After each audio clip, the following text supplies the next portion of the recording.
Good evening, ladies and gentlemen, boys and girls. Welcome to Jahaneman, your own channel.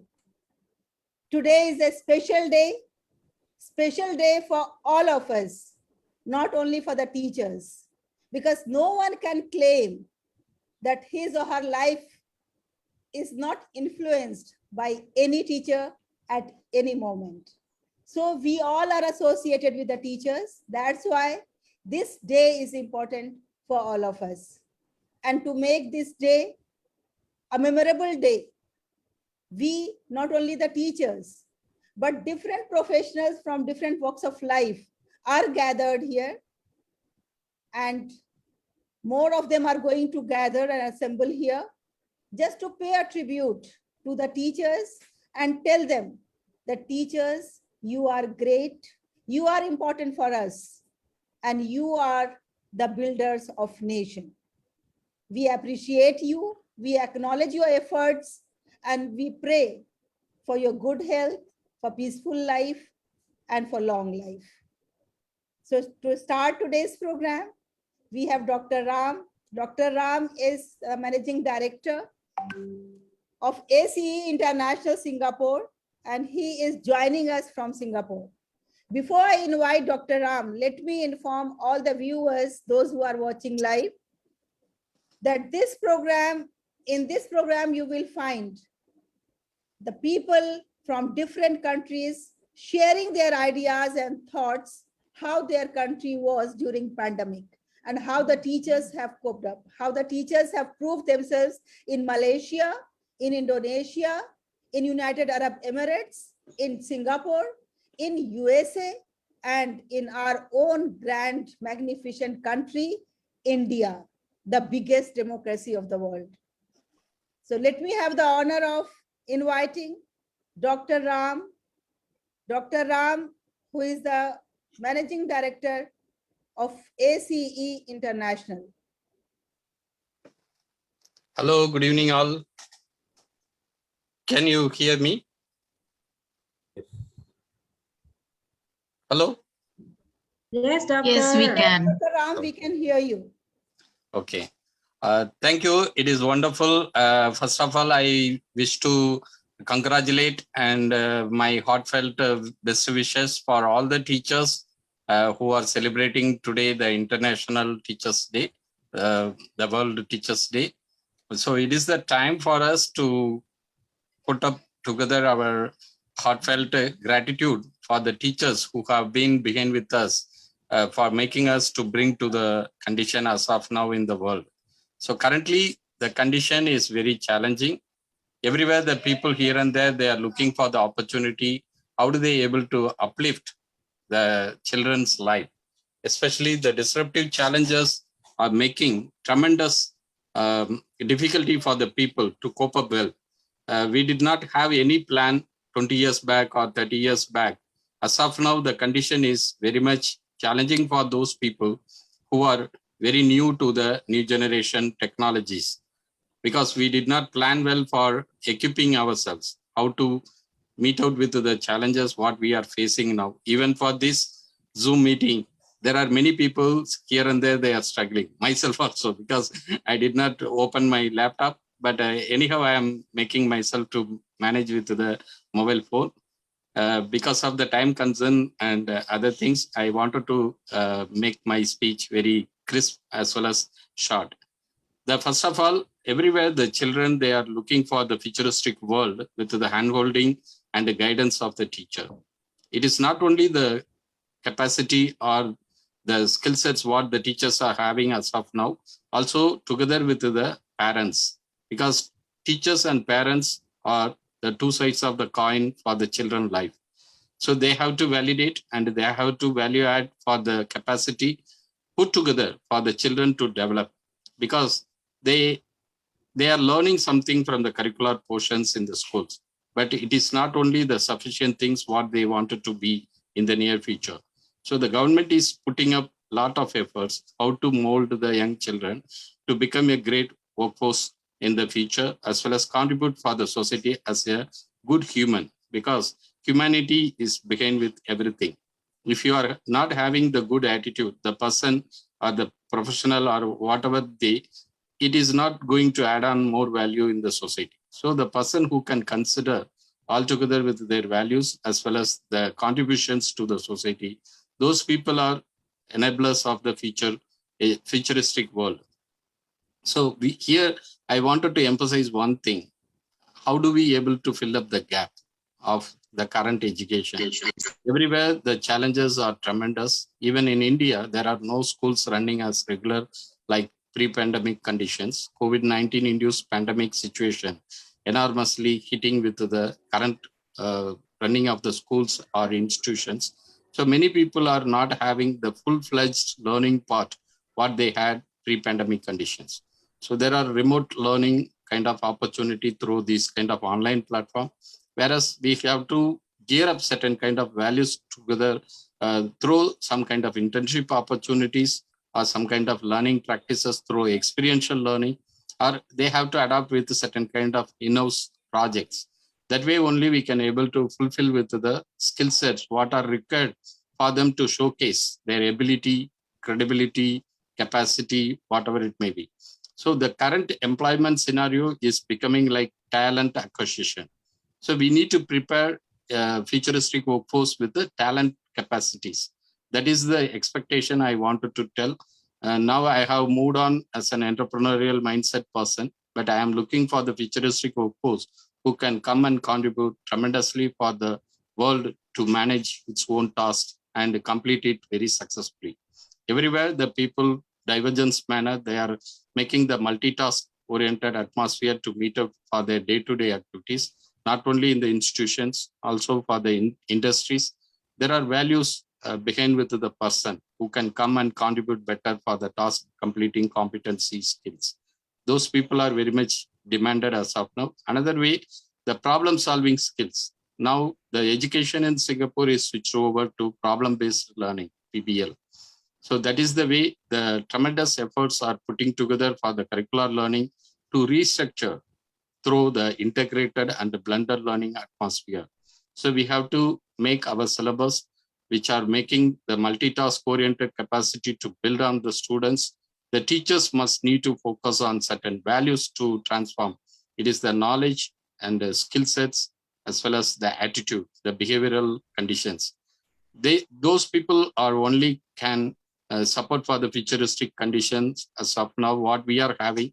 The same time, another 5 years later or 10 years later, there are many things are going to change. Many jobs currently available may not be in near future. So we must need to embrace all these conditions, how to fit for us, or we are fitting to the conditions of the situations. Especially the gig economy is going to make huge change. That is the freelance kind of contributions. Many people now, they don't want to go with the regular jobs, and they are making themselves as a social self-enterprise personality. They are contributing in the freelance opportunity.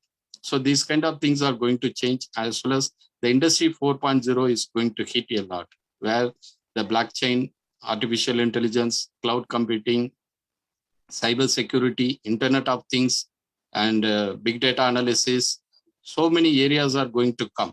So how do we able to engage certain kind of activities to align together for various fields? We must need to understand better and be able to align better for the current learning groups who wanted to empower themselves and engage the life with a more competitive manner. Global is shrinking towards with the online platform in a single manner. So everybody have the world in front of their touch screen, fingertips like that. It is coming to your fingertip.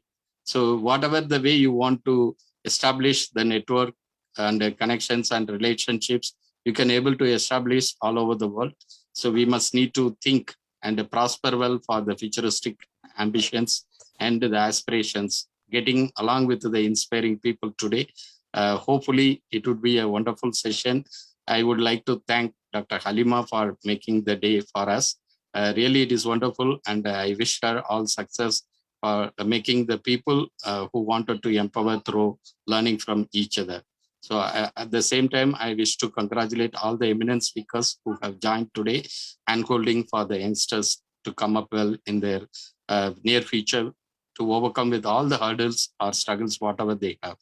Thank you, and over to Dr. Halima. Thank you very much. Thank you very much, Dr. Ram. It was really very insightful. And of course, the teachers have to be empowered through adaptation of the latest technology or latest happening in the field of education. That is the only way to empower ourselves. If there is any questions to Dr. Ram, since Dr. Ram is, I think, will be leaving in a while. So if you have any questions, any queries, you can, or any comments, you can utilize this time for that. Sir, I would like to say a small thing here. No offenses meant, but we are actually talking only about all cyber qualities and how to go ahead in their outside world. But none of us are talking about their inside world, how they should be dealing with their emotions, how they should be dealing with themselves, how to improve themselves. I think these are the points which need to be addressed very much today. Yes, Alka. You're muted. Just wait for some time. It's coming. Okay, thank That's you. why I'm not covering the entire show of the day. There are people, they have their own choice. My ambition is as an entrepreneurial mindset, because now I am living in the smart nation environment. The condition of the government, they are looking for the youngsters who wanted to come and add on value in the futuristic workforce. So the country is looking for the opportunity to create for them. At the same time, they have to align with the tasks.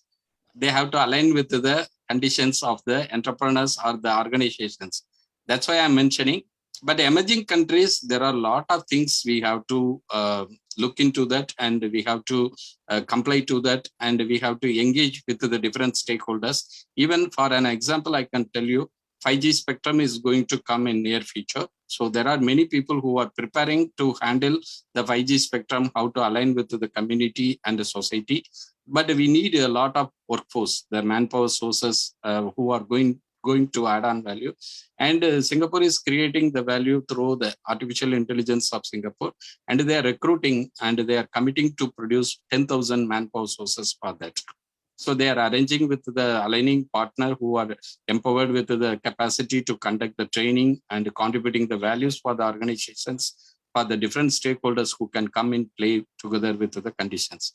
This is the scenario I am telling, because whether you are likely or not likely leading with the technology procurements and all, now we are having everybody in front of the gadgets, either laptop, iPad or phone. Without that, today you cannot survive without these. Thank you, Without Dr. this, Ram. we cannot. So it is whether you are wantedly or unwantedly, this is the condition. So this is the necessity. Even the schools now, they are fulfilling with the learning pattern through the online education, online connections. That's why we want to. Thank you very much, Dr. Ram. I think I should have not opened the forum right now. Now, please jot down your questions and keep it with you very safe, and we'll give the chance for the question answer session at the end. Our next speaker is a man with golden heart and a beautiful smile, Lieutenant General Anil Malik Ji, who has successfully completed his tenure as Lieutenant General, and now, after defending, protecting, and making our country strong, he is making the youth strong, and he is shaping the future of the youth by his motivational talks. He is a TED Talk speaker 3 times. And now let me have the honor of inviting Lieutenant General Anil Malik Ji. Well, thank you, Dr. Halima. Always a great pleasure to be with you. You bring in such a variety of speakers that there's so much of learning at the end of every session. To start with, I loved my teachers. Okay. Right from the kindergarten, I was so fascinated by them.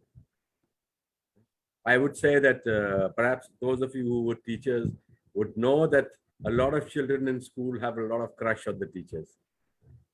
And that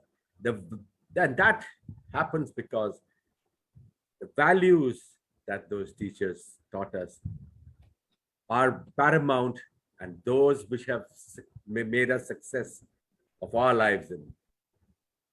Now, the problem, what I have seen, and I'm going to be focusing more on India, though I have had the exposure to the education system in one or two other countries, but mainly my focus is going to be on India. And in fact, like Dr. Halima brought out, I run a program called Shaping the Future, which is to prepare the youth to face the realities, to face the challenges of the real world.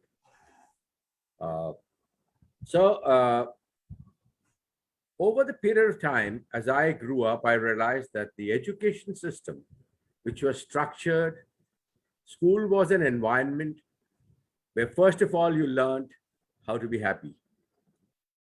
The next thing that you learned when you went to school was that life is fun. It's how much you make out of it. So we went to school.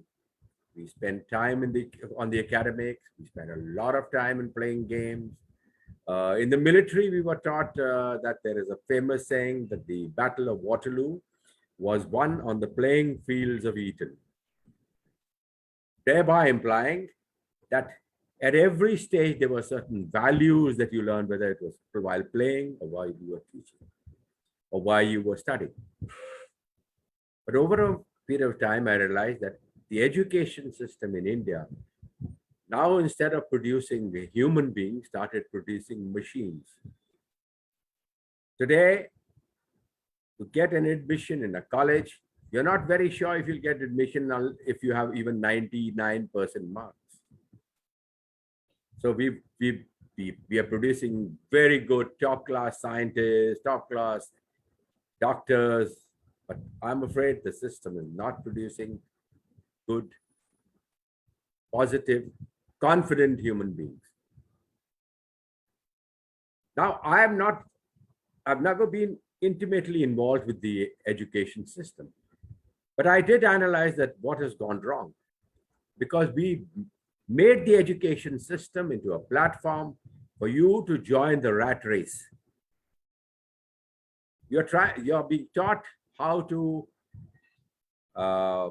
handle computers. Excellent. 5-year-old child knows today coding, right? Brilliant. That 5-year child doesn't even know how to wear his trousers properly. But but the parents have become so desperate. I know when I went to school, if I made a mistake, right? So we had these patrician brothers in our school. So we would be told, okay, go outside, break a cane for yourself and come in and then you'll get a whacking with that crane. And if I ever made the mistake of going and telling my parents that today I got a proper whacking, perhaps my dad would have given me 2 more whacks and said, damn good, who's your teacher? I love to meet the teacher. But today, the system does not support these teachers. I don't know, we picked up these fancy terms, empowering. Who are we empowering? Do we really empower our teachers? Are we making sure that their skill sets are being enhanced? Are we giving them that opportunity that they bond with the children? The children are only being made to bug things. The teacher's got a curriculum. She has got no time to interact with the child. Because she's got that, in India, we have 35 to 40 minutes of a class. And in that 40 minutes is spent only on putting across whatever knowledge of the subject can be enhanced. Nothing beyond that. I mean, all of you who are at the educationists here would perhaps not, some of you may not agree with me. Okay, look, I do like this.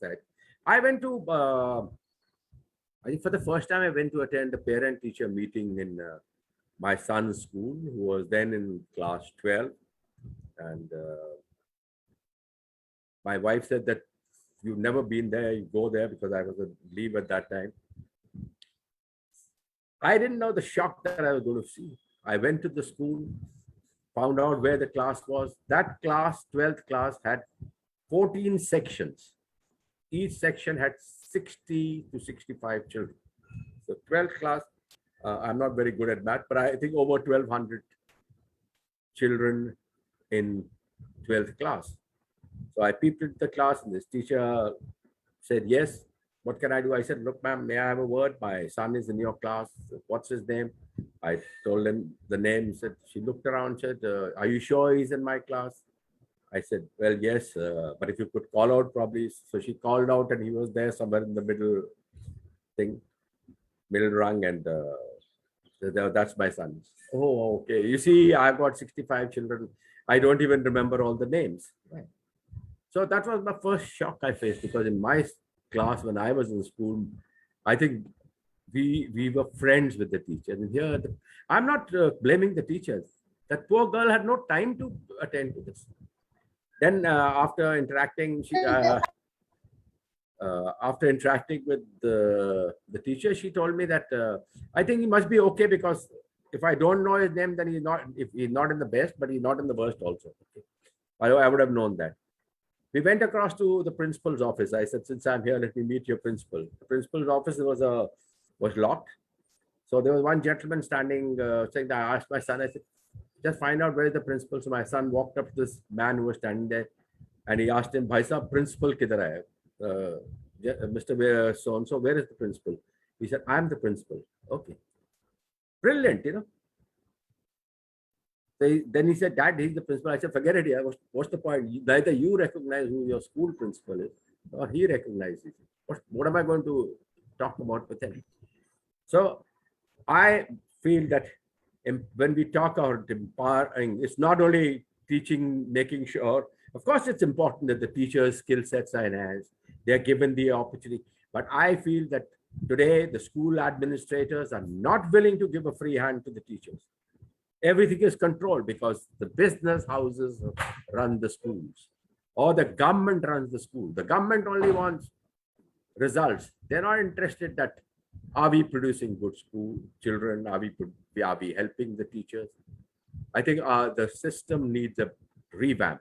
Finally, on the corona aspect, it's been thrust upon us, but the faster we get out of it, the better it is. The children must get back to school. Your bonding that you make in schools are going to see you through your profession. They're going to get you to higher places in your profession than anything else. If you're an alumni of a particular school, that bond of the alumni is going to see you through. I can go back to my teachers. You hear of a lot of stories on WhatsApp today that somebody mentioned the other day that we had a one-to-one interaction, 40 students of a class started by somebody in Dubai, got together for a conference call for the 80th birthday of the teacher. And it was a surprise to the teacher, but then that's what we owe it to our teachers. And we're going to make a mess out of this unless we get out of this thing. Online is very good. Online will produce marks, now going to produce human beings. They're not going to be, and those human beings will not be able to face the challenges of the real world. Thank you, Dr. Halima. Thank you very much. Thank you. It was really from the heart, reaching to the heart. And thank you very much, Lieutenant General Anil Malik ji. And really, of course, we all have to remember our teachers. And it's not only just completion of the school life or the college life, but throughout our life. I also remember one or two of my teachers, because, you know, teachers also have their own qualities. You know, some of them are always there in our hearts, while some of them we forget very easily. It depends on the quality of the teachers and the nature and behavior and the treatment of the teachers as well. Now, next we have the speaker from Malaysia, Professor Dr. Geeta Subramaniam. Thank you. Thank you, Dr. Halima. It's Thank not you. complete. Give me just a second.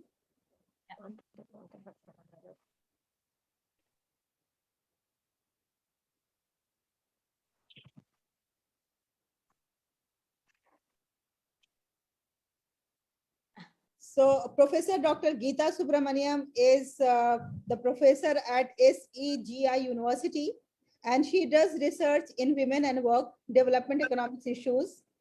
Then Generation Y issues and labor economics. Her current project is on flexible working arrangements, subjective well-being and productivity. So with due regards and respect, I would like to welcome Dr. Geeta Subramaniam, and I request her to kindly say a few words on this auspicious occasion. Dr. Geeta Subramaniam. Thank you, Dr. Halima. Thank you very much. Good evening, everyone. Dr. Ram, thank you so much. Insight on the futuristic on the field of education. And Lieutenant General Anil sir, actually is a global phenomena, where people are being produced like machines now. Even in Malaysia, this is happening. Lack of skill and values. Okay, so what I would like to share with you all today on this auspicious Teachers' Day is some thoughts slightly different from the first two speakers. Some thoughts on pandemic and educators in Malaysia. What next? Okay, so for most of you, I think you all know Malaysia is a small country compared to the countries I see our speakers here from. We hardly have, we have like about 32 million people, but in terms of education, we have about 20 public universities and more than 85 private universities. So I'll make my talk a bit more organized in the sense that I'm just going to tell you all about what happened, what is happening, lessons learned from what happened and what's going to happen with regards to pandemic and education. Okay, so what happened in Malaysia is the same thing which happened in UAE, in India, in New Zealand, or in Australia. Suddenly in March 2020, the government said, stay at home and break the chain. So overnight, we lecturers and schools and teachers were just told stay at home. So all we heard was ODL, open distance learning. No one should be left out. Please go and get your digital device ready. Just imagine, we lecturers and teachers were equally in a challenge like the students. However, the challenge was bigger for us compared to the students. The students who are in Gen Y and millennials were very fast, but not us. So we quickly picked up on Zoom, WebEx, Teams, UFuture, WhatsApp, Telegram, Padlet, Kahoot, you name it. Within 2 weeks, all lecturers were told to go and learn all this. And in Malaysia, 75% of us actually don't do this. We do chalk and talk. Actually, we don't do chalk and talk. We do board and marker, okay? So what is happening now? That is what happened. What is happening now? So from March 2020 till October 2021, everything was online. There was no hybrid. It was all online. PhD online, Viva online, teaching online, school online, everything. So we heard all the words, the buzzwords, upskill, reskill, de-skill, learn, de-learn, relearn. This is the only thing you keep on hearing everywhere. So something similar to all the other countries, I'm sure. Okay, next week, October 15th, schools have been asked to open and universities are also opening. So what is going to happen next? This is what's going to happen. So hybrid, we have face-to-face, schools going into exam years are going back to school, and universities where they can do from home, they are allowing, otherwise they have asked to go back to university. So that's just a picture of what's happening in Malaysia currently, or from next week onwards, because we've got our vaccination. 80% of adults have got their vaccination done. Now they have gone into school children and school students and university students. So that's why they have decided to open. So in that pretext, what were some of the lessons we learned, including me and the others around me? Number one, there are 4 main lessons I would like to highlight here. Number one, COVID-19 actually accelerated IR 4.0 into the educational sector. Yes, it did to all sectors, but more vividly was the educational sector. So work from home, flexible, resilient, ODL, digitalization, we all did it. None of us failed. So in other words, number two, that leads us to number two. We realized that we can do it if we want to. I mean, many of us didn't do online teaching, but now I think 99% of us are pro at it. Okay. Thirdly, COVID-19 is actually a confinement period, and it has given us a different kind of experience. If you all notice around you, I have noticed, and I've done some research on this, many families have actually got closer thanks to technology. Okay. Secondly, students actually used to dread going to class. Okay, this is a Malaysian context. I'm not too sure how it is in other countries. Maybe you all can share later. Students used to dread going to class, and they used to sometimes come in late, walk in late, and etc. But the survey which I did recently showed that they are waiting to go back to school. They are waiting to go back to university. They want to see our faces. So we say yes. When we said, come, you didn't come. Now you want us to come. Okay. But the sad part is depression, mental health, anxiety, suicidal has increased. Okay. It has not only affected students, it has also affected the educators in the country. So we noticed that in Malaysia, like most other countries, like in most other countries, 72% of educators are women, and more than 80% of teachers are women. So just imagine, these women are working from home, okay?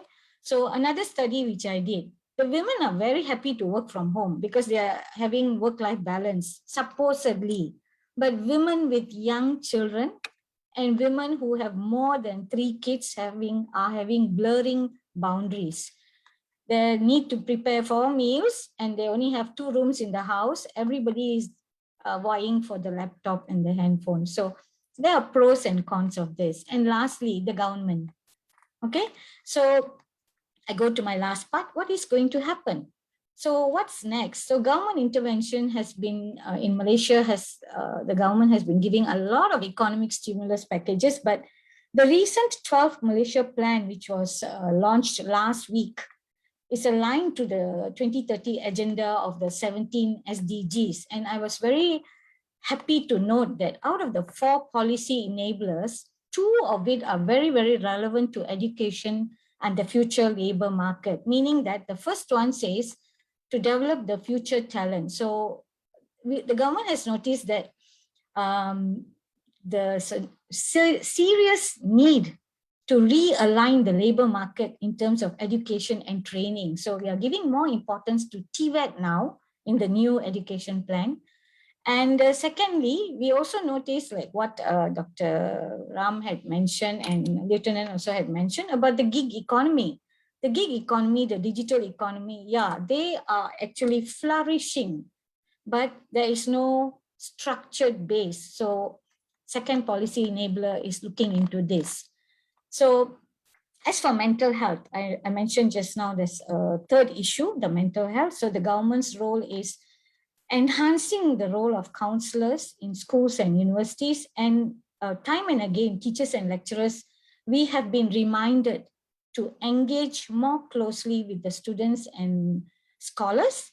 Even PhD students, we are reminded once a week, call them and talk to them, either WhatsApp or WeChat. Okay, so I come to the last part. Okay, we educators are actually, we all must accept that we are in a holy occupation. I think all religions say that. So my takeaway for educators and all participants here today, I have 2 takeaways. Number 1, surround yourself with people who have 3 Ds. I don't know whether you all can guess, but I got no time to give you to guess. Maybe later you all can guess. The 3 Ds are dreams, desires, and drive, meaning that all the time we as educators, we need to surround ourselves with people who have 3 Ds. Then they will pick us up and they will also motivate us, and we also will motivate them. Number 2, teachers. Remember, we are the role model, okay? So character is the central pillar of education. So as a role model, we are a role model to the children, the students, and the scholars. So our disposition has a very profound effect on our students. I hear this from all my students all the time. Okay.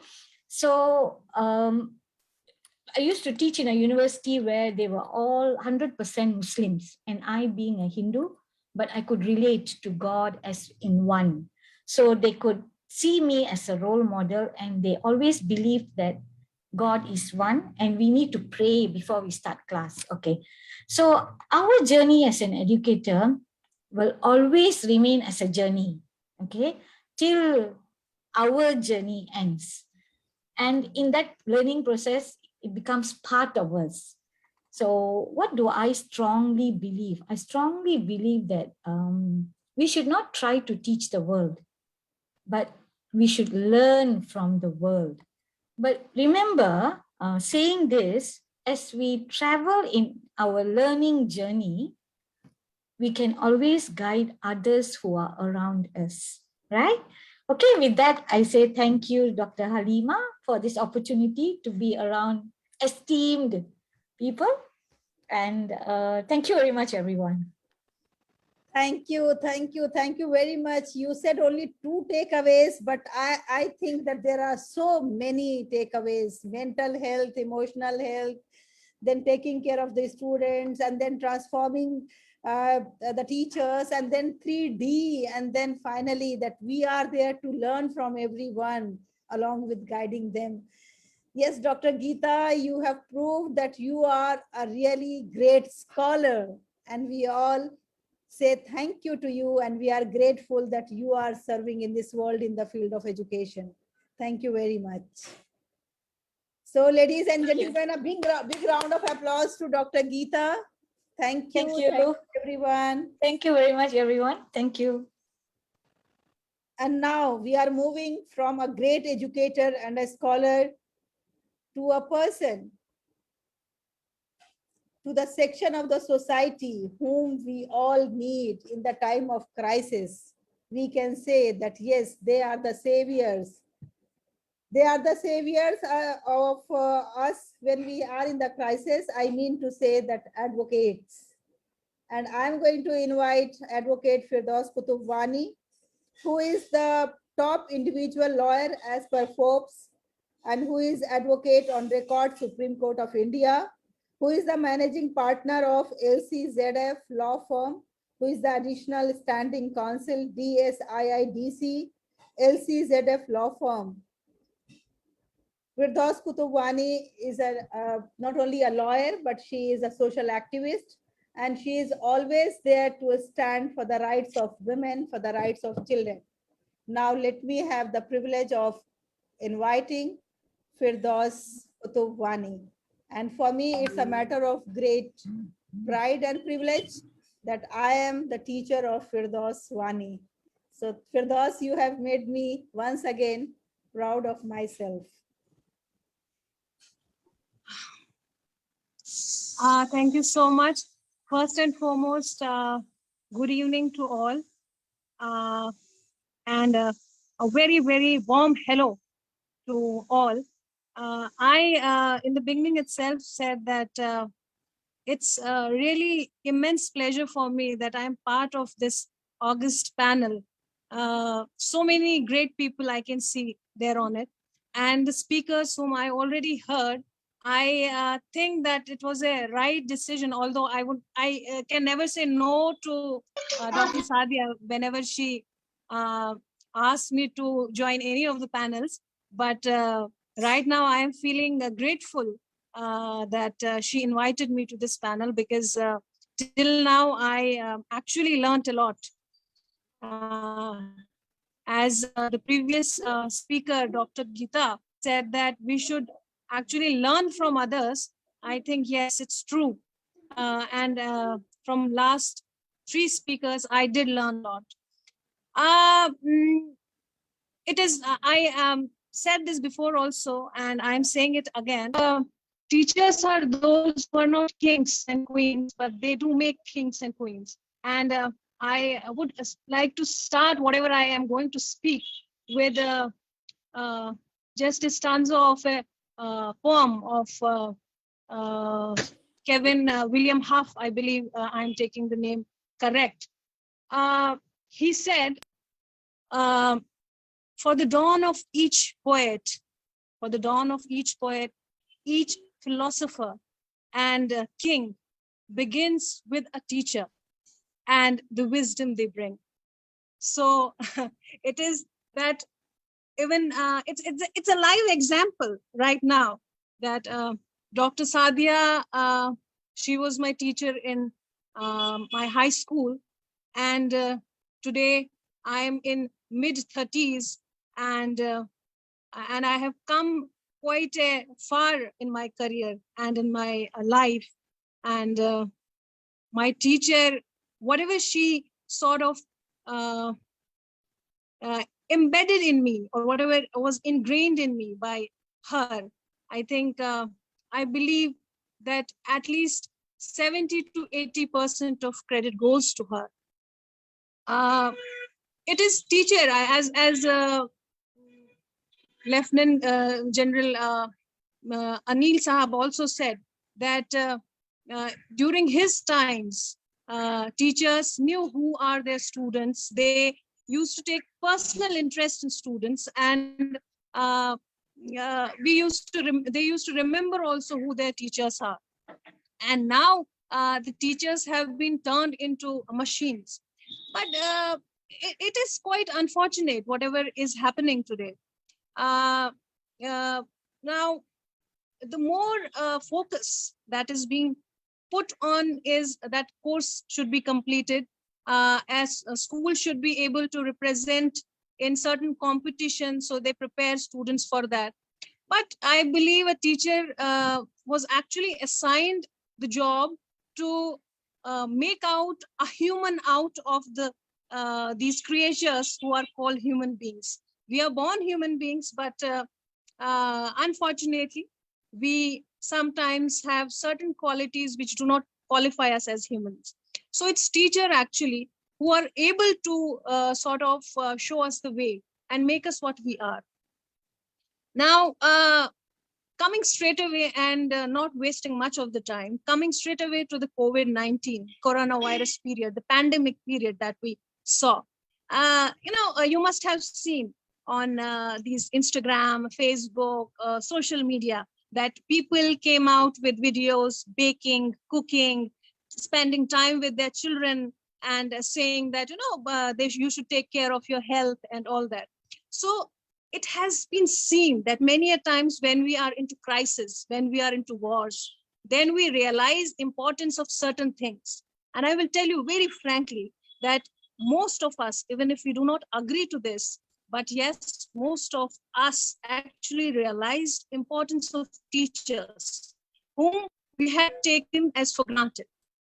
The moment a mother or a father or a family member was made to teach their children at home, they were compelled to get involved into the education of their children. Whatever a teacher was doing, it was all being done because of the pandemic by the parents. They actually realized that teachers are actually important.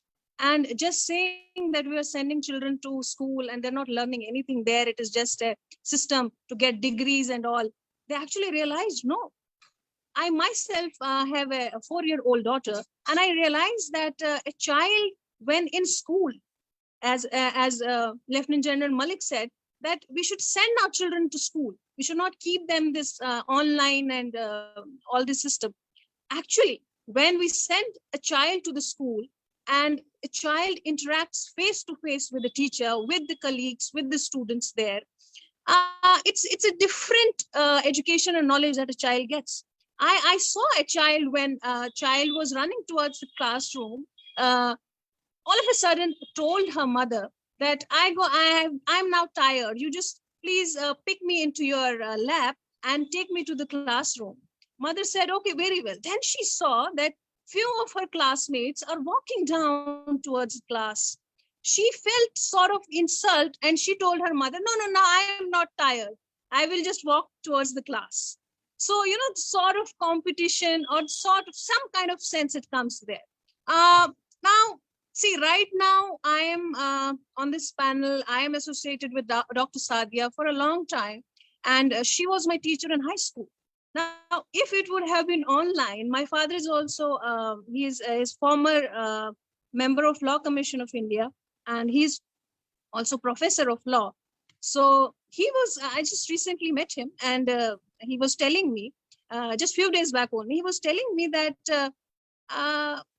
all these 2 years, I do not know that who all students were there in the class. I was teaching, but there was, they don't know me. I don't know them. It's all online. They were just attending class, asking questions. But when there is a personal one-to-one interaction, when you actually look into the eyes of a student, because there are so many students, say 50 students, 20 students, 60 students, there on the online platform.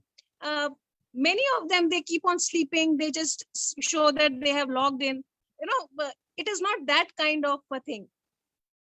So yes, it is very important that we should now go offline. And during this pandemic, I saw many teachers complaining, and very rightly so. Students in odd times were sending them messages, were making them, answer their questions and queries. There was no time to relax and rest for teachers. They were made to work while taking care of their own children as well. So, it's quite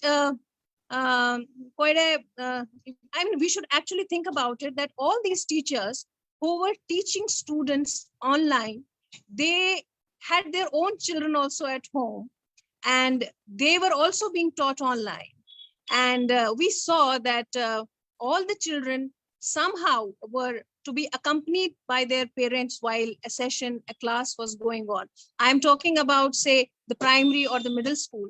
But I don't know if any of us gave a thought to this, that this teacher who is teaching our children, maybe that teacher also has little children at their home who are being taught online. How is this person managing it? As one of the panelists in the beginning said, that we do not talk about the mental health of a teacher. That's very important, very, very important. One is a teacher in this pandemic was not only made to teach, but was also made to learn. And it is, it's very natural that teachers, they, for the sake of their students, I saw many teachers, for the sake of their students, they started fiddling with these gadgets, that how to operate, how to use, and they did actually accomplish it. Most of them, all of them, they learned online teaching.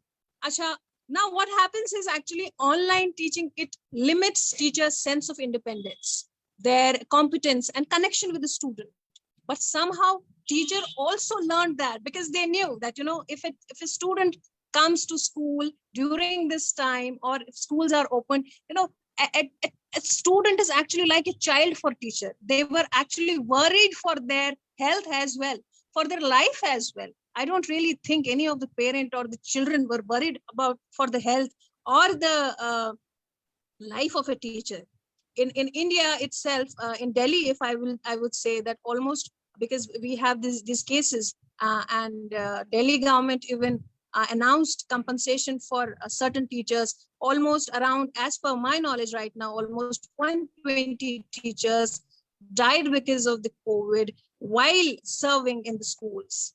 Although a compensation was given to them, but then, the families are going to suffer due to their absence, due to their death. Anyways, so teachers thinking about the lives and the care for the students as their own children, they actually learned what this technology is. They started teaching online using the apps. And I remember when this pandemic started and schools were yet to be actually closed, number of the teachers.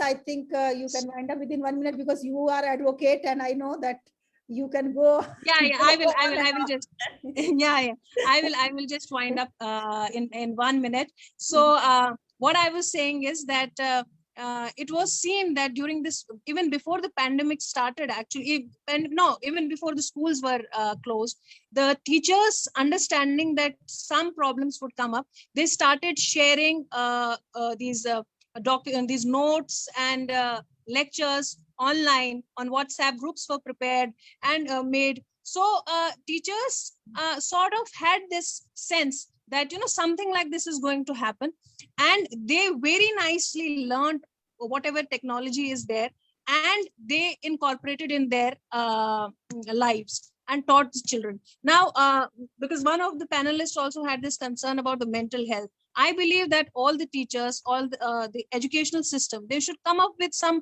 holistic approach, that it should be done that teachers should be given a structure, or a system should be made wherein a teacher is actually, it is sedentary. Normally teachers, they keep on moving here and there.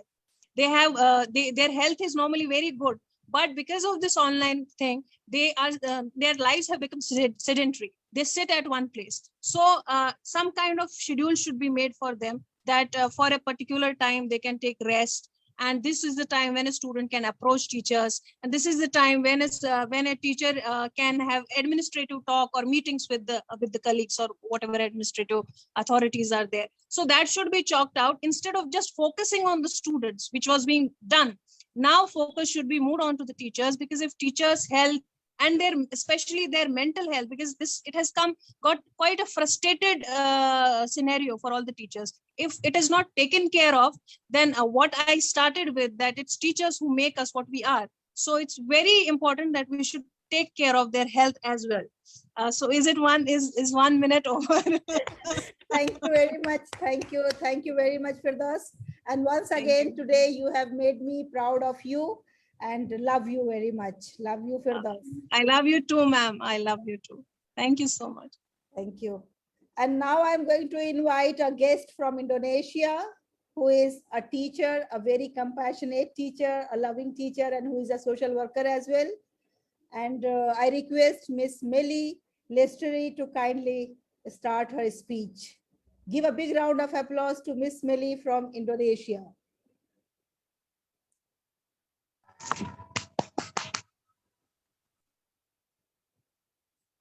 I'm sorry, Miss Melly. Yes. Please start. Miss Melly, you are not audible.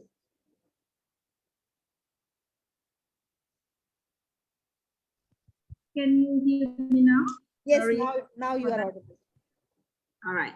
So I want to say thank you first to Dr. Halima for inviting me here, because you invited me here, and I really appreciate that. Greetings for all respected speakers, the committees who have initiated this activity, and also the participants who attend this activity. So I want to say that I am the teacher that might mentioned by all the previous speakers, that we are having challenges time in this pandemic time. Yes, it is, because if someone also mentioned that teacher has problem in their mental health, because maybe teacher who has children who also get problems in learning online, that's also me. So I am maybe the representative of those who are mentioned before.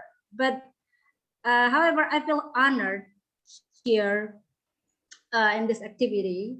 And I want to say happy World Teachers Day to all the teachers, whether you are teachers by profession or those who are not, but who have been inspiring others to keep learning as a teachers with experience and all the spirits you give to others. I understand how this pandemic as a teachers is a very challenging time for all parties. It's a very difficult challenge for students, because with this pandemic, most of our students miss in-person learning days full of exciting experience with their friends and teachers. Somehow, they lost their rights to be freedom to play outside, to explore new things, and feeling fear of being infected. We all know learning can also conducted everywhere, but this condition limit their learning way. Parents also experience different challenges because parents who have been placing the responsibility for educating their children to the school for a long period of time are now required to face study schedules, homework, and school project for their children at home now for them. So what happened in Indonesia now, there are so many parents that actually never know what technology is. So those in the rural areas of islands in Indonesia, they are confused of what happened.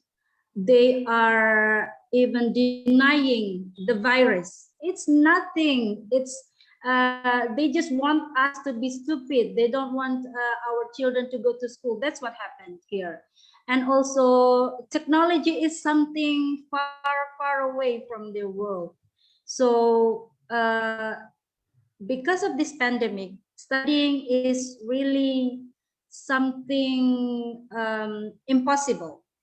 But teachers, no matter how hard, some teachers, they still teaching their students. So they ask these students to be together in one house, and one teacher come to their house every day. So they still do in-person learning process because of lack of knowledge of technology. So that's what happened in Indonesia. Also teachers, there are many teachers here in Indonesia, especially in the rural area, don't know how to operate laptop, how to use handphone even. So it's really something challenging. It's not only challenging, it's really something make them different. It's altered them. So I really appreciate teacher that have more complex challenge. A part of being educators now with this pandemic, they learn about what technology is, not how to use that, but what technology is. Yeah, for all of us in the rural areas especially. But then, however, they can make it. They can make it. So, so they should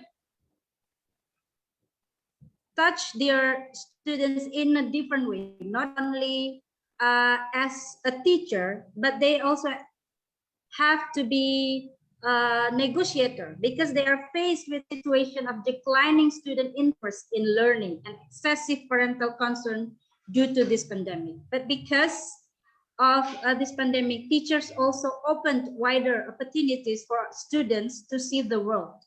For those who understand technology, we hold international meetings and various other extraordinary efforts. All parties should be appreciated for their efforts in conquering this pandemic. And because this is a celebration of World Teachers Day, I would like to appreciate teachers for our effort to stay positive in the midst of a lot of negative energy that surrounds us at this time.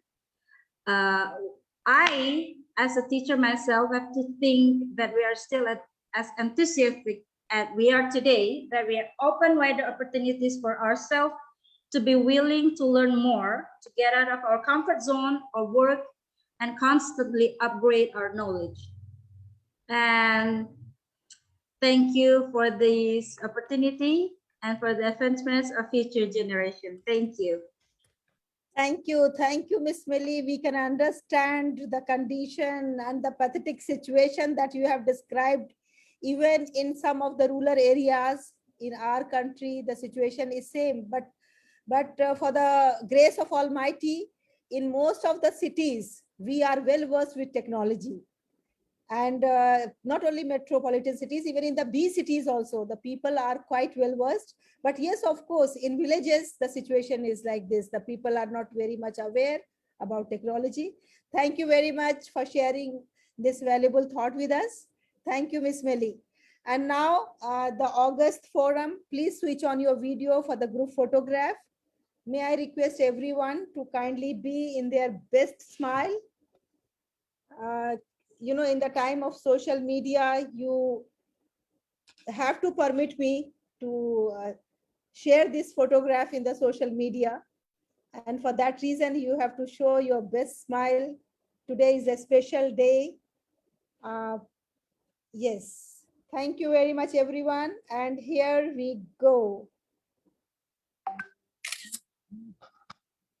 Thank you. Thank you very much, everyone. It was wonderful. Let me just have one more in case if it didn't come well. So, yeah, thank you. And our next speaker is a lady who is the first in her own way. I mean, Miss Jyoti ji, who is the first podcaster for educational services, training, and empowering the students and the learners.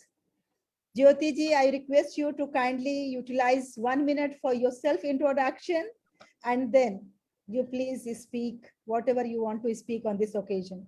So ladies and gentlemen, please welcome Miss Jyoti ji. Sure. Thank you, Halima, for the opportunity. Firstly, wishing all the wonderful gurus on this platform a very happy World Teachers Day. Okay, and my introduction being in a 20 plus years of experience in the people development journey, and I'm focusing more on the learning and the organizational development focus, especially on the competency and capability building. And I'm also the founder of Stars of Learning podcast, probably the first one of the learning and development one. And I also have a second podcast called Jnana Sutra podcast. I'm so honored to be part of this eminent platform here. It's so inspiring, so much of learning, and my notes are getting filled up here listening to all the eminent speakers. So before I begin, I want to thank Halima, and I want to remember Malala on this special occasion, where she says, one book, one child, one pen, and one teacher can change the world, and that's what you teachers are capable to do. And the challenges, if you want me to talk about, today's education system, I think it's across, when I was hearing across other countries also, it's running behind the scores, okay, and they fail to retain the knowledge. And once students completes the examination, I don't think the knowledge is recovered. In fact, even if you ask me what I studied in my 10th in math and science, sorry, it's not there with me. So this kind of a race leads these young minds, being very stifled at that age, who need to be like very curious, engaging, asking a lot of questions, being curious to learn more, develop their thirst for be hungry for the knowledge. And that's what is lacking. Definitely, COVID or pre-COVID or a post-COVID, quality of education in India has increased because of whatever the scenario, thanks to technology. And there are things which has scaled up. I should say that, when I see my son and daughter doing the education, they are free to choose their paths. I mean, they can select their elective subjects of their interest. Unlike, if you're in the mainstream, you need to be on the mainstream, nothing like that. My daughter is doing a psychology journalism, but she's taken a home science. So you can flip. So education is improving, but we want to get at the best. And that's why the whole community here discussing about the challenges. And since I come from a corporate, I want to bring in, related to L&OD function. As I told you, my focus is on sharpening competencies and developing the employees' capability so that they bring in that kind of a learning culture and build themselves for a better tomorrow. Okay, but I see that there is a big challenge there. Why? Because of the education system. Lieutenant Colonel also mentioned that many people, the speakers have already told, I don't want to touch on that. But what I love to bring back, to the education system is the Gurukul kind of a thing. We want to, don't put them in the race, put them in the interest, what they love to do, like, what they're good at. And if that happens from the beginning, then there is no look back for them, because you're focusing on their competency, you're focusing on how to sharpen their skills. For example, like, Guru Dronacharya for India, and I think many people can understand. There are two students to him, Arjuna and Bhima. Arjuna is, warrior for a bow and arrow, and Bhima is for another instrument. Okay, but if you ask them to swap, it would have been a difficult wavelength for them. Yeah, so I want the education system to think aloud. It's just not about the test, it's not about memorizing the whole thing what the teachers are teaching, or the what you learned in history, geography, or whatever. That what I see is lacking is the personality development, like Firdaus mentioned, right? It's time now, we need to focus on holistic development, and that's very, very crucial. Because I need to train these adults, on business communication. Come on, they should have been known this in the school days itself. The challenge is they don't ask any questions coming to the meeting. They don't open their mouth. They don't express their ideas. They don't want to learn further because they've already gone through that kind of a race. And even if I ask them, go for a higher study, go for a certification, they say they have an exam phobia, and they feel they've done enough of studying and that's enough.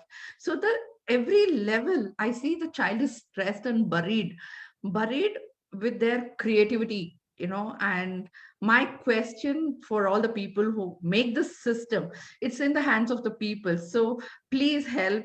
I want to request all of them, if you can help the child and the teacher to engage, collaborate, and make them creative, so that they pursue their passion and feel happy working and not stressing out, so you don't get into all those emotional imbalance and difficult path. And talking and hearing to all of these people, eminent speakers, top three concerns comes to my mind on education system. Being in this gig economy, there is insufficient funds for the infrastructure of education. It happens even at the corporate level, that we don't have money to training. And I also see brain drain phenomena. This is really a high concern. Okay, we have a great literates, great scorers, but they don't take jobs in India, but they fly abroad. We don't want to get into that kind of a zone. And higher education, for the kind of a Indian standard living, it is expensive for the Indians. So we need to pay attention to those items too. Otherwise it becomes very crucial. All said and done, I feel the teachers play a most important role. Like Dr. Ram mentioned, two sides of the coin. One is the parent and one is the teacher. Definitely teachers are the role model, because you make a difference to the students, and because you are the one who will nurture them. You put that seed in them, and build them into that profession, whatever they are looking at, and you have that power in molding the child. And I always, when I go to corporates or the college and say that, right, the teachers teach you ABC. I say that to the students, and students become so curious to know what is that ABC. It's the attitude, behavior, and the character. It's really molded by the teachers, and you are in the safe hands. That's what I tell many students who come to me. So as Melly was mentioning, I want to humbly request all of them, believe that you are the number one, and you are making difference, and you have the power to change the future generation. So that's what I want you guys to focus on, because we want you guys, the society needs the greatest minds to teach the youngsters, that too with the right values, and make a real difference. Yeah, so that's when we will have a prosperous economy and a great society. With this note, I want to thank Halima for this opportunity, and also all the wonderful teachers here who have been in this platform, who are enabling this kind of a education system with their great ideas. And thank you for giving me the opportunity to share my views, Halima. Thank you. Thank you. And what a great lesson you have given to us. ABC. Yes. Attitude, behavior, and character. Yes, we are going to take it as takeaway from Jyoti ji. Thank And you. next is a teacher from UAE, United Arab Emirates, Miss Gurpreet Kaur. Miss Gurpreet Kaur is a, oh, sorry, I am very sorry. It's time for calling Professor Suraya Bano. May I request Professor Suraya Bano to kindly speak about the situation of teachers during pandemic, and since she belongs to the higher education, I request Suraya ji to kindly highlight the condition of the teachers during pandemic in the higher education. Thank you very much, Suraya Bano ji. Now the stage is yours. Thank you, ma'am. I, Dr. Shreya Bano from Bilainagar, Chhattisgarh. I am working as an assistant professor in computer science since 29 years and also associated with more than 55 international national society as an international peace ambassador, education ambassador, goodwill ambassador, and presidential of India.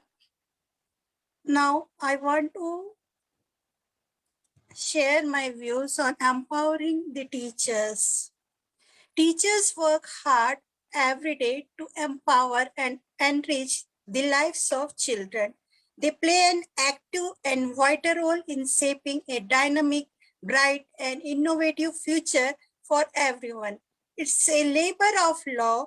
They deserve appreciation and admiration for the valiant efforts they make to power kids.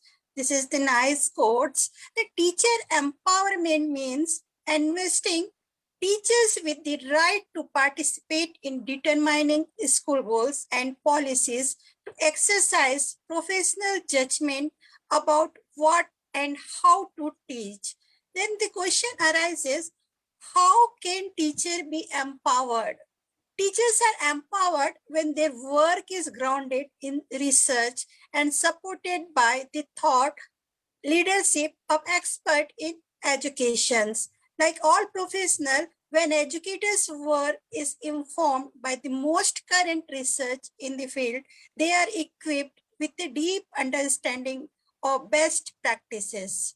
Then the question arises, why is empowering teachers important? By empowering teachers, teachers can discover their potential and limitations for themselves as well as developing competence in their professional development. This makes teachers' empowerment a crucial issue.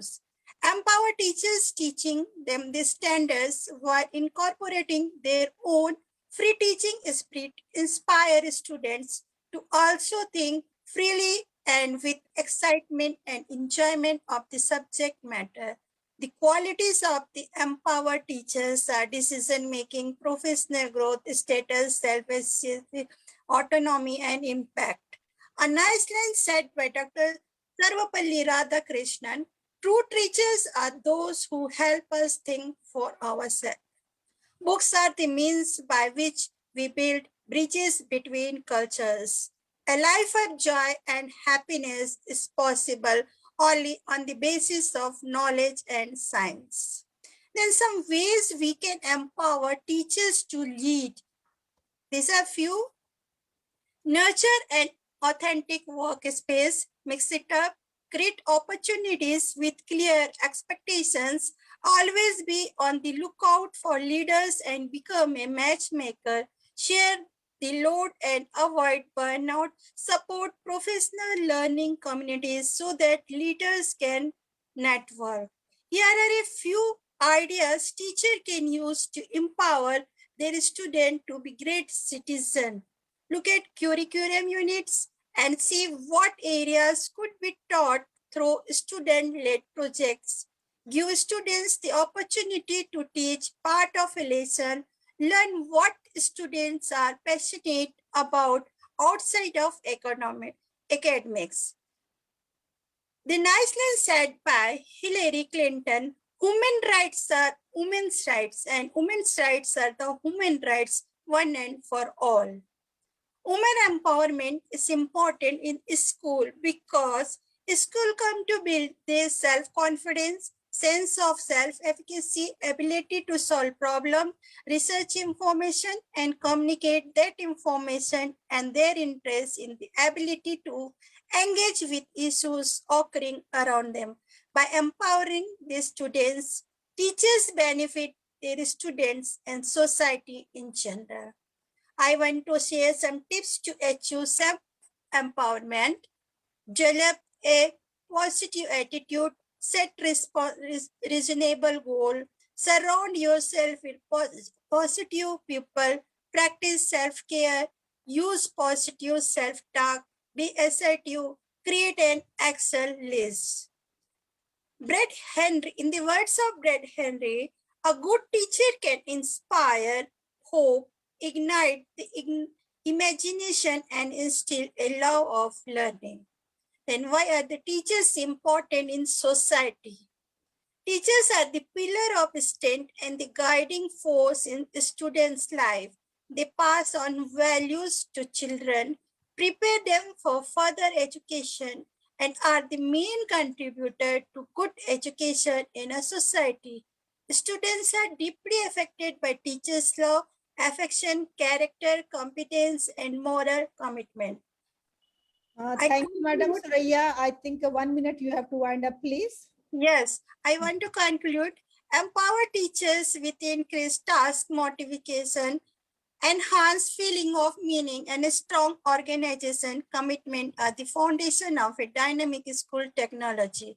Teacher must be respectful to the student to make them feel safe and for the student to learn to respect them. Respectful teachers will teach the student to listen to others because each person's ideas and opinions are valued. At last, I want to share nice thought of Mahatma Gandhi.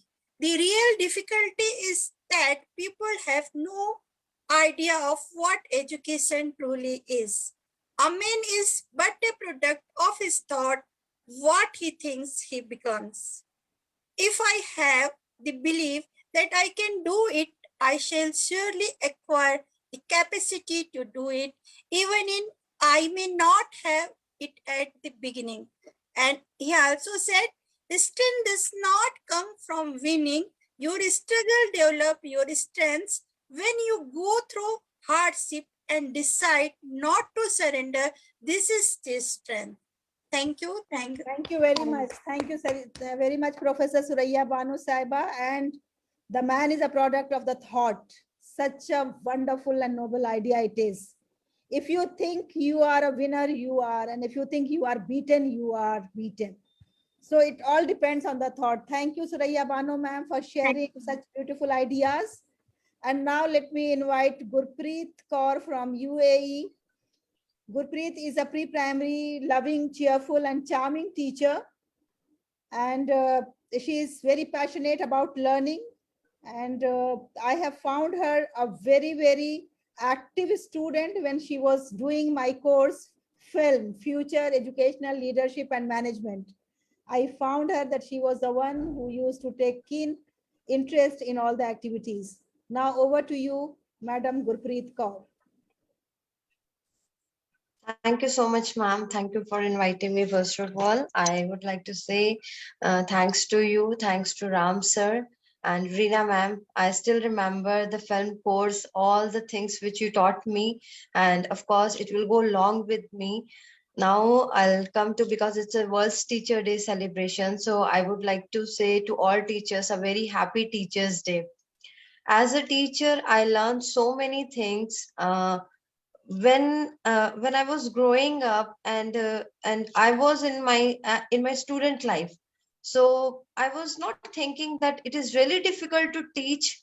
But when I became a teacher, then I realized, oh, teacher's job is not as easy as we are thinking, like others. Oh, the teacher job is very easy. anybody can teach. No, it is not possible. Anybody cannot teach. During the pandemic situation in coronavirus, I learned so many new things, from classroom learning to online learning. It was the big challenge because I have faced only that when my teacher is coming to the classroom and she was using the whiteboard and she was using the board and chalk and she was writing and we was just copying from that. And I am as a teacher, I have to switch all the patterns from board to online. Like I have to use so much digital tools, and I was little nervous on that time how I will do. It is possible for me to learn because I was not as aware how I am now about the digital life, like tools, computer tools, and so many things. Like in Google, there are so many things, so I was not aware all the things. So I just want to share my journey, what the things which I have faced during the pandemic. The first thing which I want to share, that was the Teachers Day celebration which came in 5th of September. That in our school we were planning to celebrate the Teachers Day, but it was online. So now we were thinking how the student will play, how the student will perform. Then okay, so we have planned the online tools, we have given the responsibility to the some students. Okay, you will do this act, and they have shoot their so wonderfully videos and they have shared. We combined all the videos together and we have given to our IT team, and they have shown their talent, and it came a very wonderful bunch of, just like a flowers video. We have seen the flowers bunch every time, we have not seen the videos bunch. So that was the beautiful bunch of the videos which I have shown from which I have seen the students video. If I'll talk about the things which I have faced, that the journey as a teacher amid the pandemic has been a tumultuous one, with new experiences as well as learning and relearning. We were learning the new things, and again we were relearning all the things. The move from classroom to online was a daunting one, and even simple activities such as marking attendance of students had to be retaught with innovative and virtual solution. We have to find out, okay, in the class we have a register, so we were just marking, okay, we can see that how many students are in the class, but virtually some of they are turning on their camera, some of not. So it was like new learning and innovative learning that I have.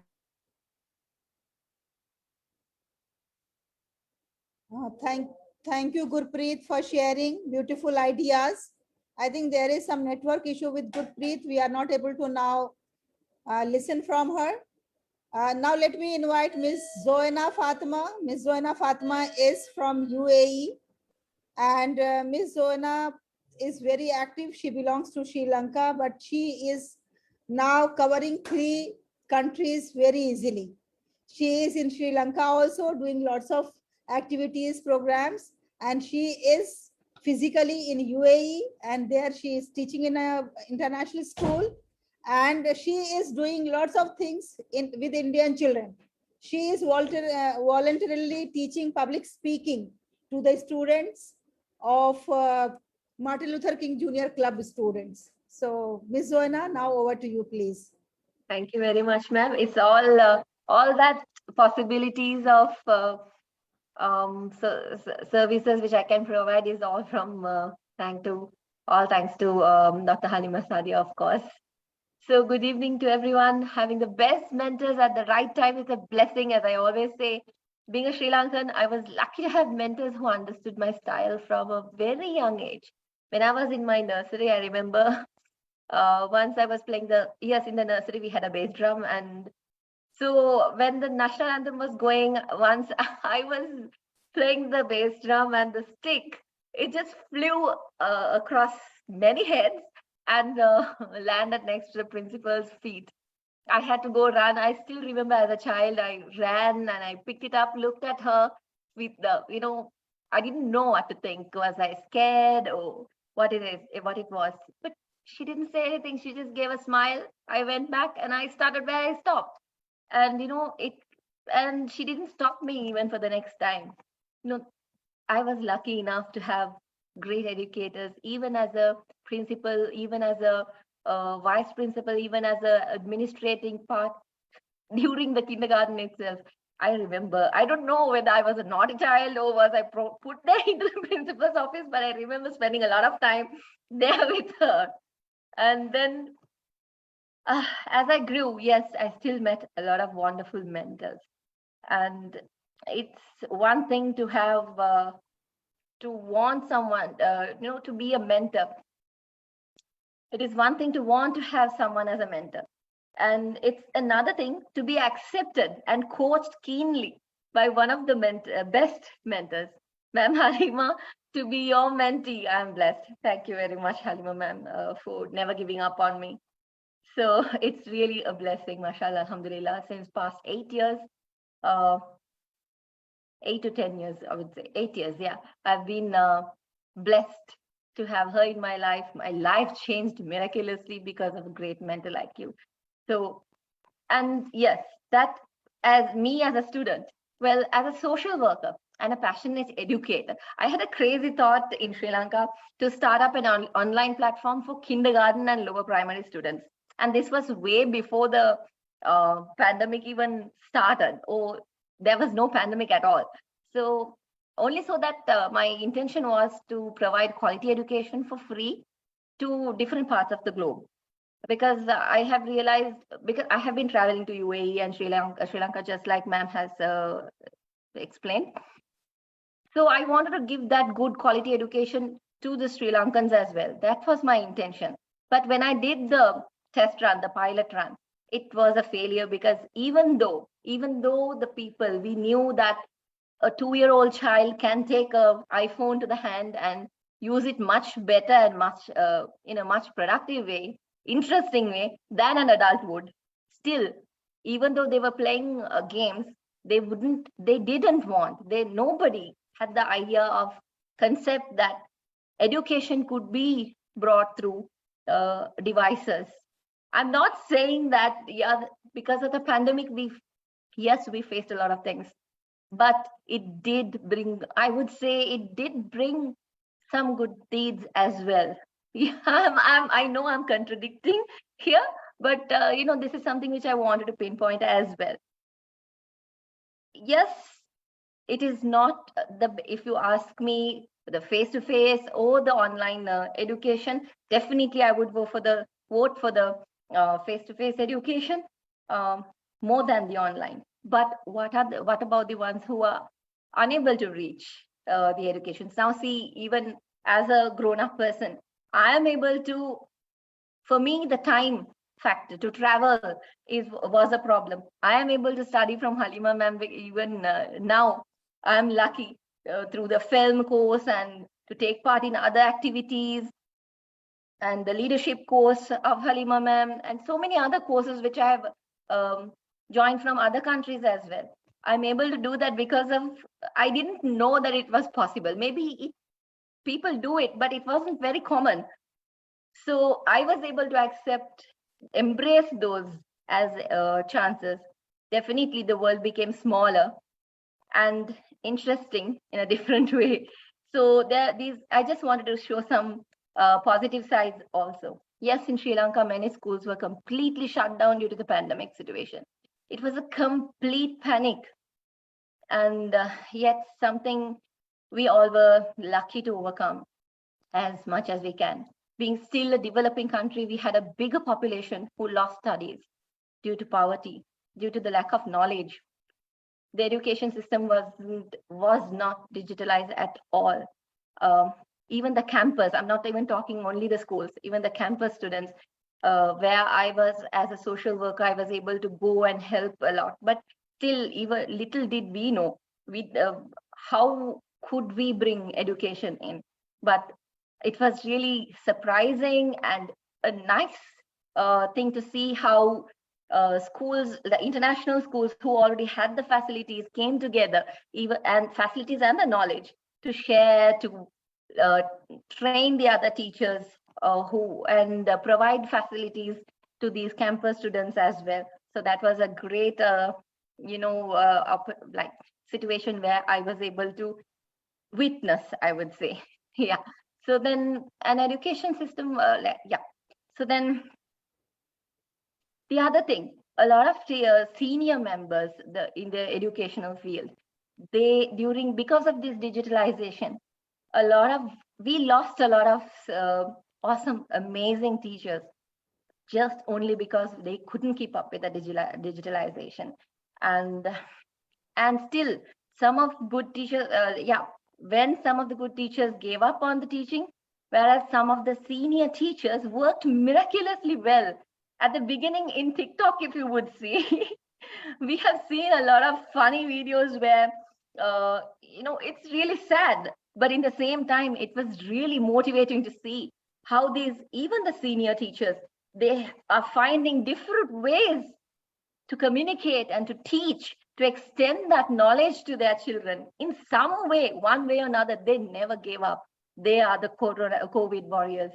They never gave up on their students and their passion. They tried hard, and still. Thank you, Ms. Joanna. Last 1 minute, if you can wind up, please. Yes, ma'am. As a teacher, if I was able to plant a small seed to set a small ripple towards the growing and still surviving and healing world, I would be happy.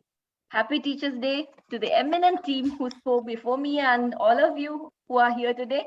Thank you, Halima ma'am, for this wonderful celebration. It's really a great honor. Thank you, thank you, thank you so much.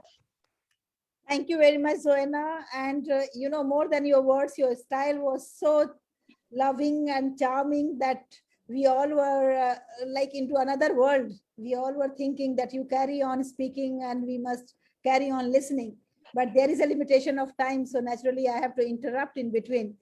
One request to all the speakers and the participants, kindly share your contact details in the chat box so that the people who want to contact you later on, they should not find it difficult, because when we are in this forum, everybody is very well aware of each other, how you spoke, what you spoke, but later on when we try to get the numbers and the contact details, maybe email IDs or LinkedIn link, then it is very difficult to get that. So please share your contact details. And now I would like to invite a girl. I must say a girl, because she is always happy and she is always spreading happiness. And the one who is always happy are the children. That's why I am going to call her as a girl. She is the advocator of happiness by profession. She is a doctor, but she is not a doctor with whom the children are scared कि injection लगा देगी, ऐसी doctor नहीं है. She is a doctor with a beautiful smile. She is a doctor who has taken up as a mission and as a niche of the life to spread happiness. Whosoever she meets, she tries to make her or him happy. Let us see that how she is going to make us happy today. And we adults will try our level best not to be happy. So there is a challenge for Madam Dr. Alka Chadda. Yes, over to you, Dr. Chadda. Thank you, ma'am. Thank you for this introduction. I won't waste a minute. Guru Gobind dono khade, kake lagu pai. This is a very old doha of Kabir, and I have been brought up by my dad. He was always asking me this question, and every time what it means is, if your teacher and if your God is standing in front of you, whose feet are you going to touch? And I would say God. So my father used to always point out, no, the Guru is much bigger.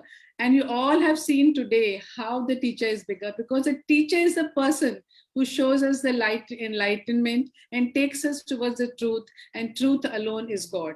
Ladies and gentlemen, I want to tell you that my basic teachers were my mom and my father, and the family is the first organization that we face in our life, where all the qualities, what we have talked about today, the caring, the sharing, the love and affection, the emotional intelligence, the empathy is taught to us in our family, and we learn the team spirit. And I feel that if parents, as parents, it's our duty to inculcate all these things in our family, and then we children, our children will go out into the world and be better citizens, better teachers of tomorrow. I was brought up with a lot of spiritual gurus, in the sense my father told me stories about Vivekananda. He told me stories about Rabindranath Tagore. And Rabindranath Tagore was a person who took teaching into the Gurukul, into the outside. And nature, he showed us, and I can tell you the biggest teacher today is nature. Whether it is the radiating sun, whether it is the flowers, whether it is the trees, they're teaching us harmony, they're teaching us collaboration, and they're teaching us the law of giving without expectation. And I want to tell you one thing, ladies and gentlemen, that when we give from our heart, we give our all. And our teachers today on this platform have shown us that they're capable of giving their all to their teachers. I cannot forget Abraham Lincoln's letter, what he wrote to his son's teacher. And you know what he was talking at that time, and the most important thing which touched me that time was he said that, let not my son compromise, or let there be no price tag on his heart and on his soul. What does it mean, ladies and gentlemen? He was saying, we can teach our children to educate themselves. They can have maximum number of degrees. But I think the basic need of our children is to show them the love and affection, to show them the understanding, and to make them feel happier individuals within themselves. And this can be done by us as teachers. As a teacher, I would say that we have to inculcate all these qualities in ourselves first, and then into our children, and emotionally intelligent children and mentally healthy children will be produced for tomorrow. I cannot forget what Helen Keller said. Actually, I'm cutting down a lot because I want to finish it fast. She said that the most beautiful things in life cannot be seen, cannot be heard, cannot be touched. They can only be felt by the heart. That's what I'm talking about, friends. And that is what we have to do. As a teacher, it is our duty to train our children. But as a student, I want to remind you that as a teacher, I also remember that many of my teachers have also died. You know, I've lost a lot of my very good teachers. And as a student, I want to remind each and every one of you to remember those great teachers. A teacher can be anybody in your life. A teacher can be your spouse, your children, your grandfather. My grandfather told me when I became a doctor, empathize, just empathize with the patient. Nothing else has to be done. So I'm just reminding you all that today, whatever your teachers have been as a student, because I have lost my teachers, and I cannot tell you how bad I feel that I was not there to express my gratitude to my teachers. So as a student, I want to tell each one of you, remember your teachers, reach out to them. Reach out by way of your phone, make a call, connect with them, make an email, talk to them, write a note, go to them, meet them, hug them, do whatever you want, but show your love, because they have given their all for you. They have shown so much of love to you. They have dedicated their life to you, and they've given all their knowledge to you. And we are what we are because of our teachers. I think we owe them this much of gratitude, and we have to do it. And let me tell you, friends, once you do it, you're going to feel much, much, much, much happier. Today, I'm so happy to be a part of this. And thank you so much, Halima ma'am, for this great opportunity. Thank you very much.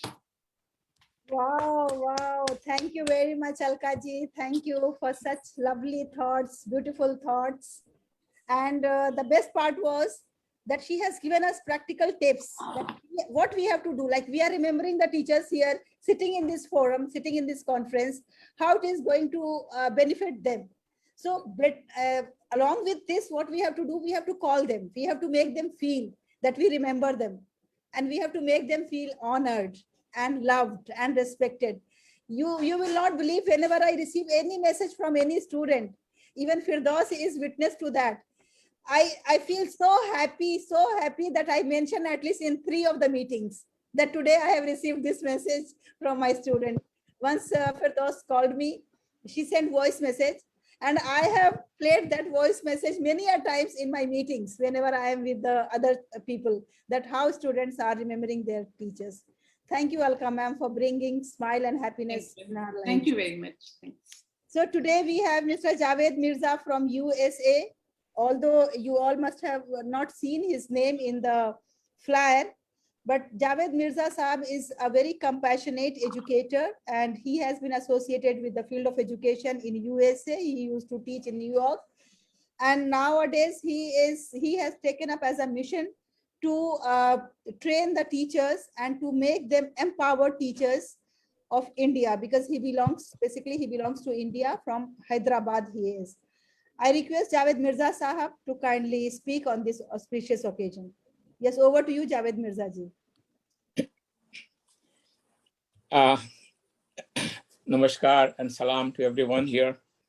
It's a great occasion to observe the World Teachers Day. World Teachers Day is definitely in line with what India has believed in, the importance of teachers, and observes what is called the Shikshak Divas. Shikshak Divas being the day, the day for the teachers, which is, I think, September 5th. So internationally, we need to honor teachers. Parents' Day is observed, Mother's Day, Father's Day, and Teachers' Day is also being observed. That's in great shape. I have been a teacher for many years. I taught in New York City, and I did this for 14 years. And I was also doing my doctoral study at the same time. So I had a combination of teaching and learning. More than that, I was also into a migration from an engineering background to a social sciences, economics background. So, and again, from being a social activist to being a engineer and then a teacher, and then of course a businessman. And now I have put on the robe of being a organizer for education. And I'm going to talk to you basically on this particular notion that I have about how education can be done in a way in which is very benefiting for all.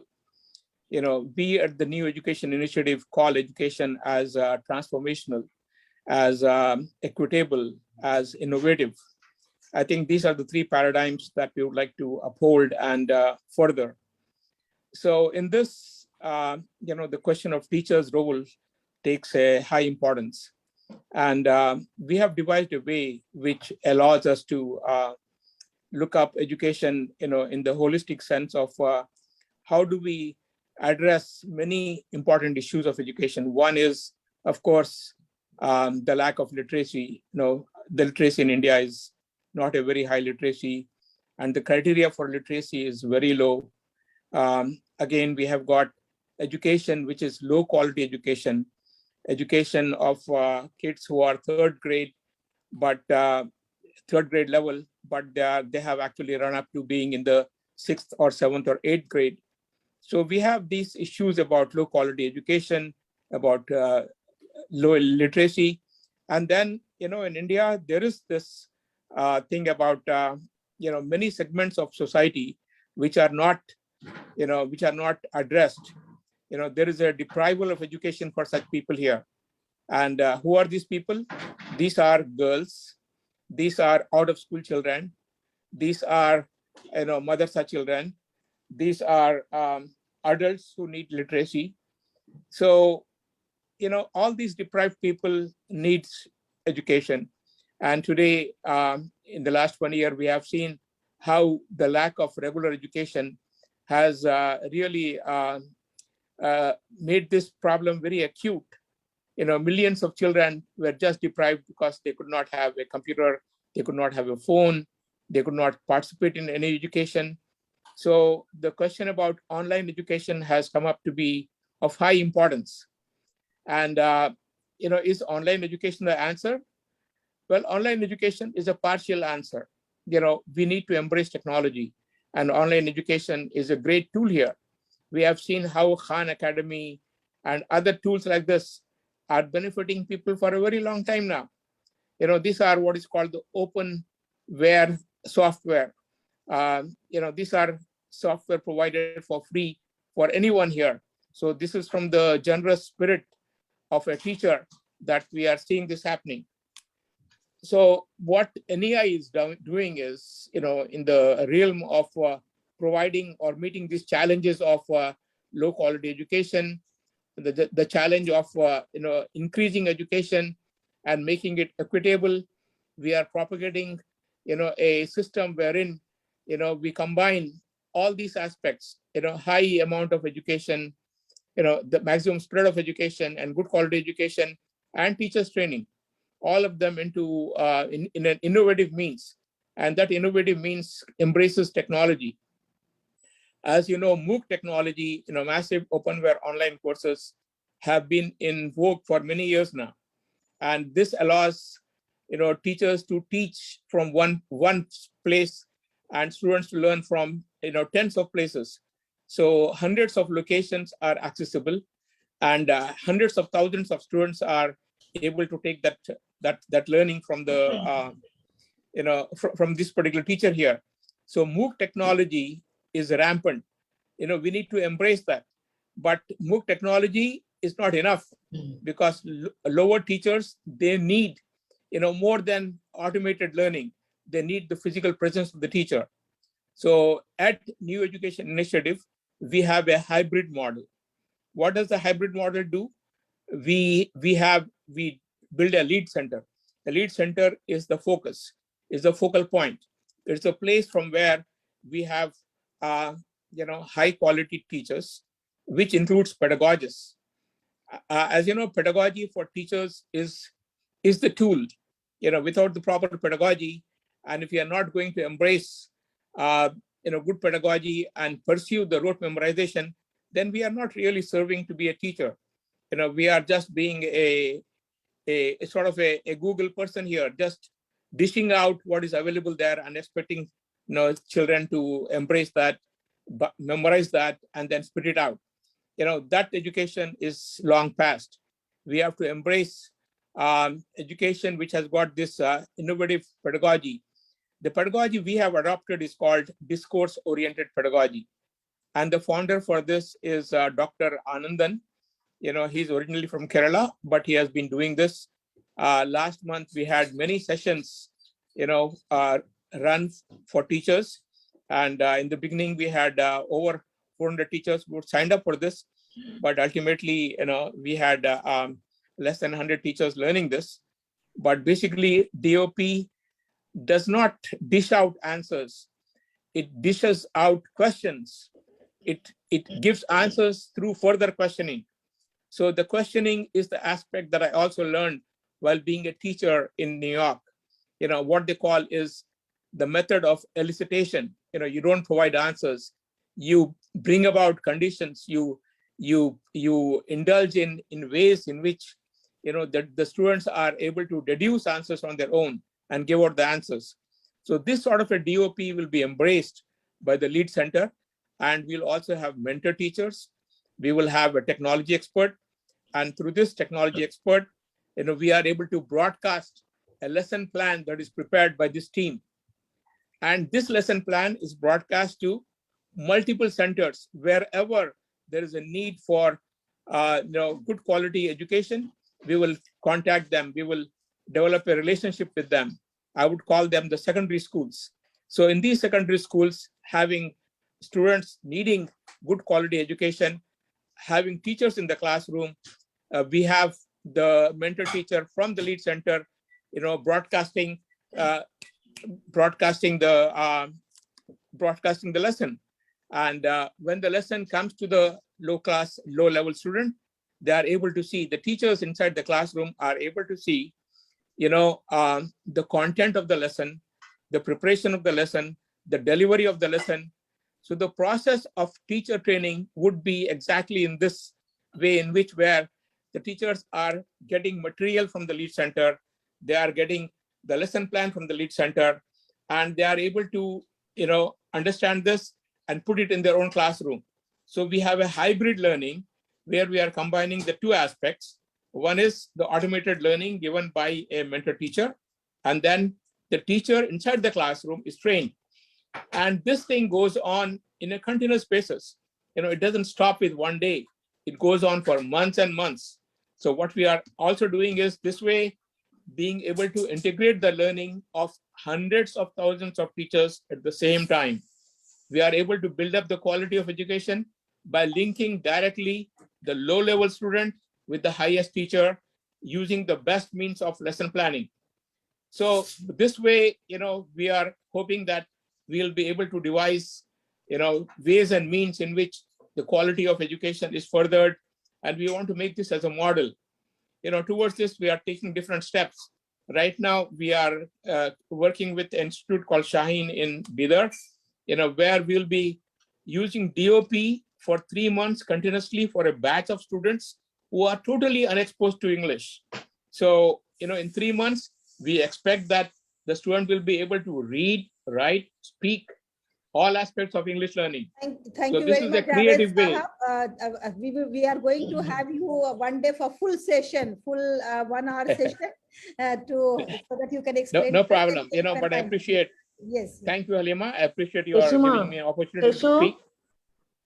So thank you. Have a nice day, and lovely hearing all the students and some of your own students. It's great to see a teacher being honored, and we need to honor every good teacher here. And the whole concept of teaching as the best means of bringing about a change in the world, a positive change in the world. Thank you so much. Thank you very much. Thank you. The most important, I'm sorry. The most important part of Mr. Javed's speech was that he was so passionate while talking. Like, it seems that he is going to change now, right now itself, all the teachers, all the students, transformation. And if you have that type of passion, then certainly you are going to be successful. My best wishes on behalf of the forum is always with you. Thank you very much, Javed Sahab, for being with us. Thank you. And now we have a lovely principal,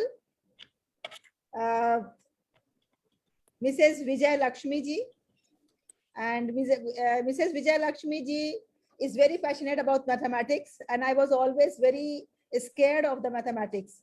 But I don't know how love for the maths and hate for the maths has come together, and we have made a very good friendship. So Ms. Vijay Lakshmi ji, now over to you, please. Thank you, Halima ma'am, for your kind words. Welcome. I'm pleased to be a part of this gratitude webinar on the occasion of World Teachers Day. Happy Teachers Day to all the educators here. I'm Vijay Lakshmi, an advisor of Umat Public School, Port Blair. I'm overwhelmed to be a part of, in midst of all multidisciplinary eminent speakers. Thank you, Dr. Halima, for the opportunity. Now it's a challenge for me to avoid the repetition, I guess. In 2 years ago, we need not think about online learning becoming the order of the day for the school children. 6 months ago, we were unsure whether this academic year will be online, offline, or something else like hybrid for this academic session. Today, we are at the crossroads of uncertainty and planning for the future by adapting to the changing needs. The questions that are there in everybody's minds are, can we go back to the traditional teaching and learning after the pandemic? When would that be? Or is there a changed scenario in the form of hybrid learning as the new norm? In fast changing times and context, our effectiveness and survival both shall depend on how fast, purposefully, and strategically do we adapt to the change. Remote learning tools that school provides, Google Classroom, Microsoft Teams, Zoom, WebEx, etc., are not affordable for all the children. Hence, schools have to ensure free and open resources available to the children. The COVID-19 pandemic has caused abrupt and profound changes. Like physical activity was a great miss, face-to-face interaction was a great miss. Hence, school has to adopt a mechanism of teaching online and engaging activities at school so that the working hours could be reduced and physical and mental well-being of children is taken care of. Maybe centralized online examination at the DEO level could be a solution for the quality of online teaching and assessments. We can't have a standard formula for a hybrid school. The new future education has to be customized according to the environment of the school.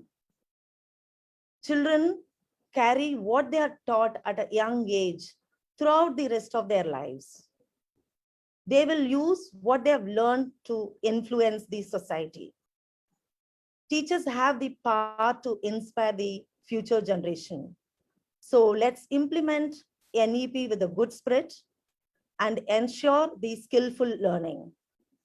Thank you for the invite, Dr. Halima, and wishing you all the very happy Teachers' Day. Thank you once again. Thank you. Thank you very much, Vijay Lakshmi ji. And as you all know that this feature of Jahaneman, like organizing the educational webinar, is a monthly feature. So every month we assemble and every month we discuss on important issues. The next month's topic we have already finalized, that is on 11th November. Can anyone tell me that why we have selected 11th November? Any guesses from anyone? Why we have selected 11th November? Is that of any importance? I think, ma'am, it's a birth anniversary of Dr. Abul Kalam Azad. Dr.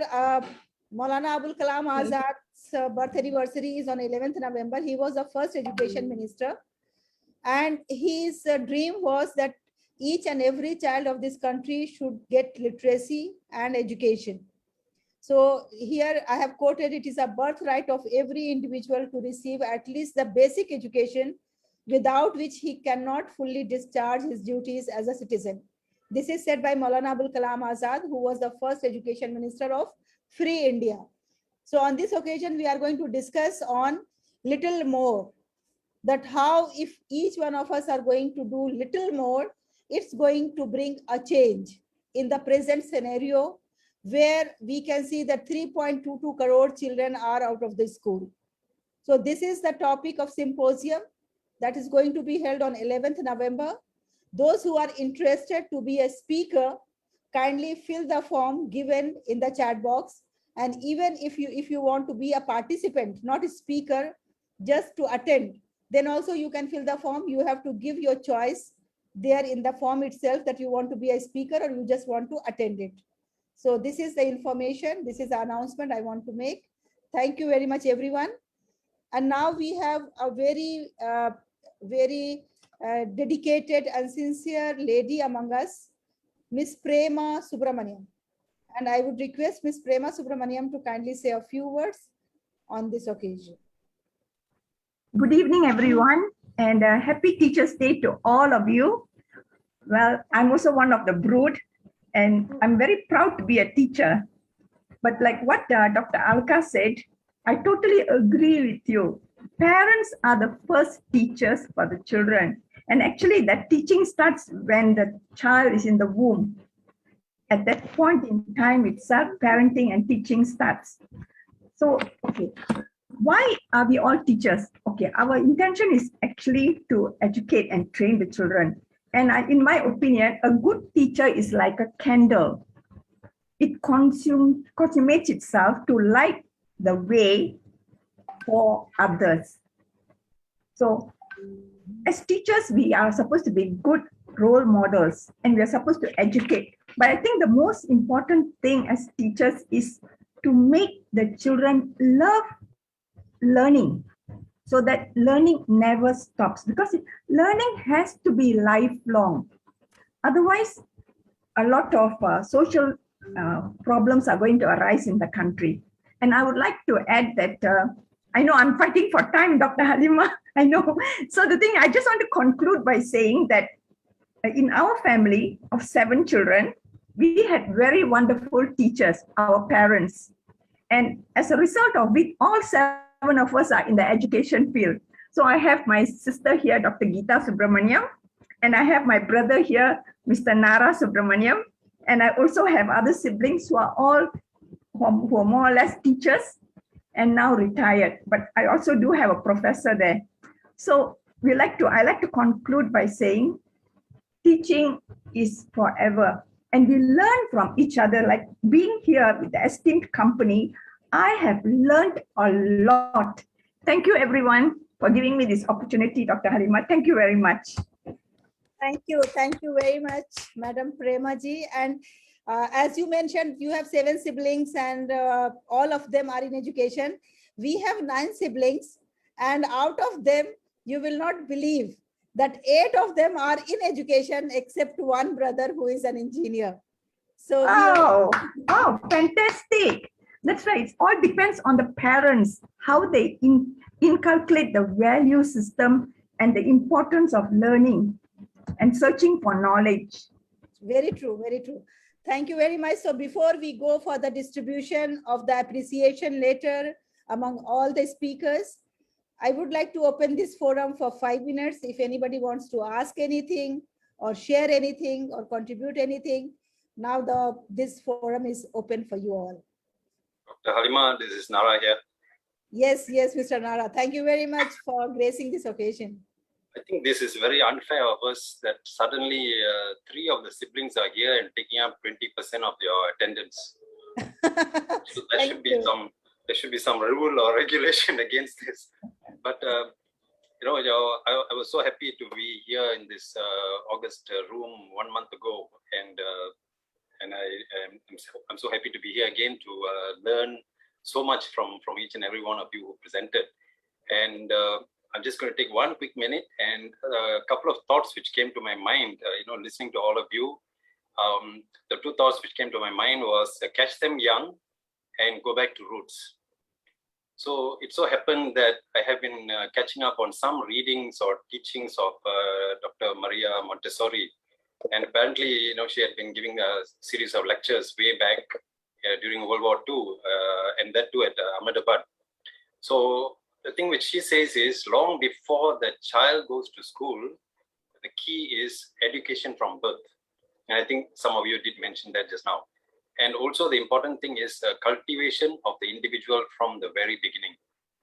So many of the teachers here are involved in the subsequent ages of the child. So, and sometimes looks like the teacher has to perhaps correct or remedy what has actually happened way back before the child actually came to your classrooms. That's the unfortunate part. So, so the cultivation of the individual from the very beginning, and also the best principles was preparation of the environment. The teacher becomes the keeper and the custodian of the environment. So it seems like the first step and the continuous challenge for all teachers is to gain the child's confidence and respect. I think that's actually what it is. If you have gained the confidence of the child and the respect of the child, your job will become easier. So having said that, I want to thank you so much for letting me share my thoughts. Thank you very much. Thank you very much, Mr. Nara. You are always a pillar of strength for Jahannam and for all our endeavors. You are always available. You are always sparing your valuable time for us. Thank you. Thank you very much, everyone. So now Rizwana, would you like to say a few things? Thank you for co-hosting today. Rizwana Khan. Thank you so much, everyone. Thank you so much, Halima ma'am, as I got a wonderful opportunity among all these people. And I heard everyone. It was like a great experience for me. As you know, I'm just teacher. I'm just new in this field, but I learned a lot. And, like in this pandemic, we have learned a lot. And here, all the teachers, all the people explain about the pain and the struggle of teachers. It was like a wonderful. I just want to say thanks to everyone and only. Thank you very much, Rizwana. And Vijay Lakshmi ma'am. Thank you, Rizwana, very much. Thank you. And you have to go a long way, because I can see the potential, the energy, and the keenness of learning. If it is there, for the last almost 2 hours and 15 minutes, you are with us. It shows your interest. While I can see that many people have already left. There was a time when we had 34 people. Now I think 14 of them have left, because the people who have keen interest will remain till the end so that they can make the best use of any conference or any seminar, and they can learn a lot. So this is an honor for me on behalf of EduFam International. I would like to present this appreciation certificate to Dr. B. Ramanathan for contributing his valuable thoughts with us. So a big round of applause for Dr. B. Ramanathan. B. Ramanathan, Dr. Ram, are you there? Yes, I am here.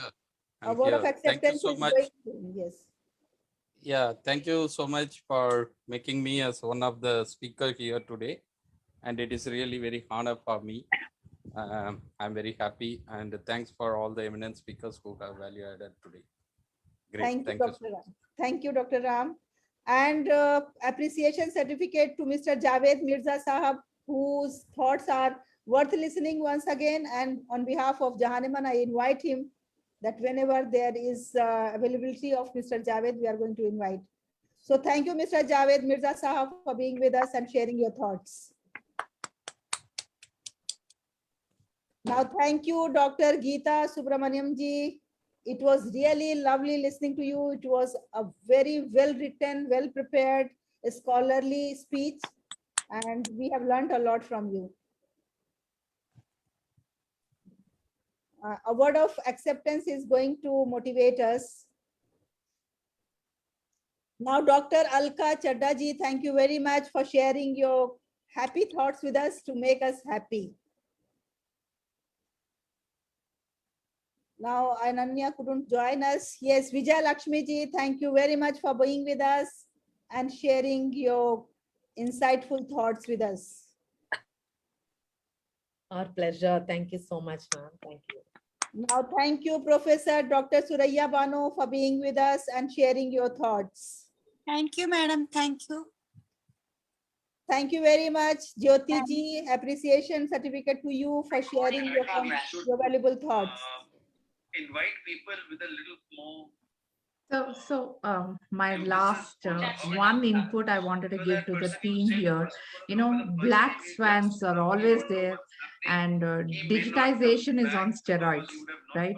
So my only thing is communication is the key. Keep connecting, keep learning, keep reboot yourself, repurpose yourself, as future is already arrived and we have to gear up for that. Thank you for the opportunity, Halima. Thank you very much, Jyoti ji. Now, thank you, Meli Lekri. Thank you very much for being with us. It was really lovely to listen to your thoughts. Thank you, Advocate Firdaus Kutubwani. It is always a pleasure to listen to your beautiful thoughts. Advocate Firdaus Kutubwani. Thank you. Thank you, Ms. Zoena, for being with us. Right, so we've got a lot of friends here. Sarab, what did you want to say? I just want to Thanks a lot for this opportunity. I think somewhere the sound is coming. May I mute? Okay. So thank you, Lieutenant General Anil Malik ji. Anil Malik ji has, I think, just left. Thank you very much for your valuable time and your thoughts. Now, thank you very much, Gurpreet. This appreciation certificate is to you for sharing your valuable thoughts. Thank you so much, ma'am. Thank you so much. And thank you everyone for being with us here. But before we conclude the session, let me just tell you a story, small story, and then we are going to wind up. The story goes like this. Miss Reshma was a happy teacher, very happy teacher. And she used to like her school very much. Children loved her dearly. And she was earning a handsome salary. Suddenly, due to COVID, the school closed. She received a call from the reception that since we are going to teach online, there is not requirement of many teachers. So you have to be at home unless you receive any further instruction. Reshma was shocked, surprised. She was so dedicated and hardworking teacher, but why she was asked not to continue with teaching? But anyways, she was having 2 kids and she thought that maybe it's going to be only for a few months And then after that, she can rejoin her job. After 1 week, she found that her husband came back home with a very long face, saying that his salary has been reduced to 50%. The company says there are no projects. We don't need these many engineers in the company. And if you have to say anything, you have to just resign and go away because we don't need many people in our company. Now losing the job, having 50% salary of husband, it was really very difficult for Reshma to manage with 2 kids. There was financial crunch in the family and she was unable to understand the situation, how to cope up with the situation. One day she received a call from the reception that says that your service is required for 1 day. As she was in charge of campus visit, whenever parents used to come for the admission, she used to get the responsibility of taking the parents to the campus and showing them the facilities. So this time it was online because parents wanted the admission. They cannot come to school. They want somebody should take a round, virtual round. Reshma was happy because receptionist informed that you will be paid for this service. She was happy, at least for 1 day, she is going to get some amount, some money. And she has started explaining to the parents about the facilities, about the infrastructure, about the staff, about everything. And then she shared her phone number with the parents, saying that if you need any further clarification, you can call me. And she received a call in the evening from a parents who was asking about the faculty's experience and faculty's exposure to the new technology. Naturally, we all have to appreciate our staff members. So she appreciated. She said, yes, all the staff members are good. Then suddenly she asked the parent, how much are you going to pay to the school if you get admission in KG? He said 15,000 is the fees of the school. And luckily the school has waived off the fees of building fund or development fund or any other fund. So I have to just pay 15,000.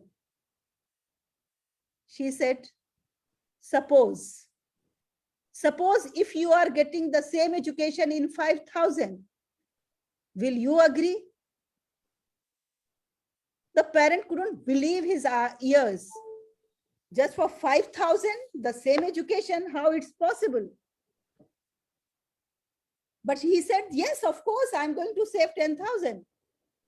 Then Reshma said that I am the class teacher of KG2.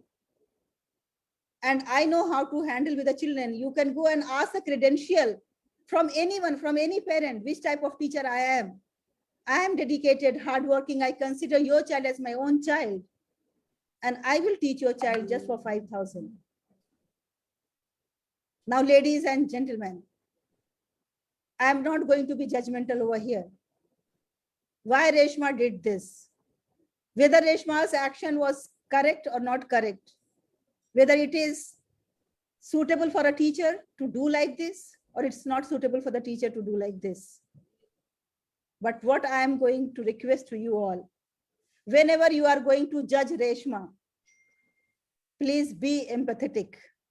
Keep yourself in the place of Reshma and then decide that Reshma also has some bills to pay and Reshma also has a family to feed.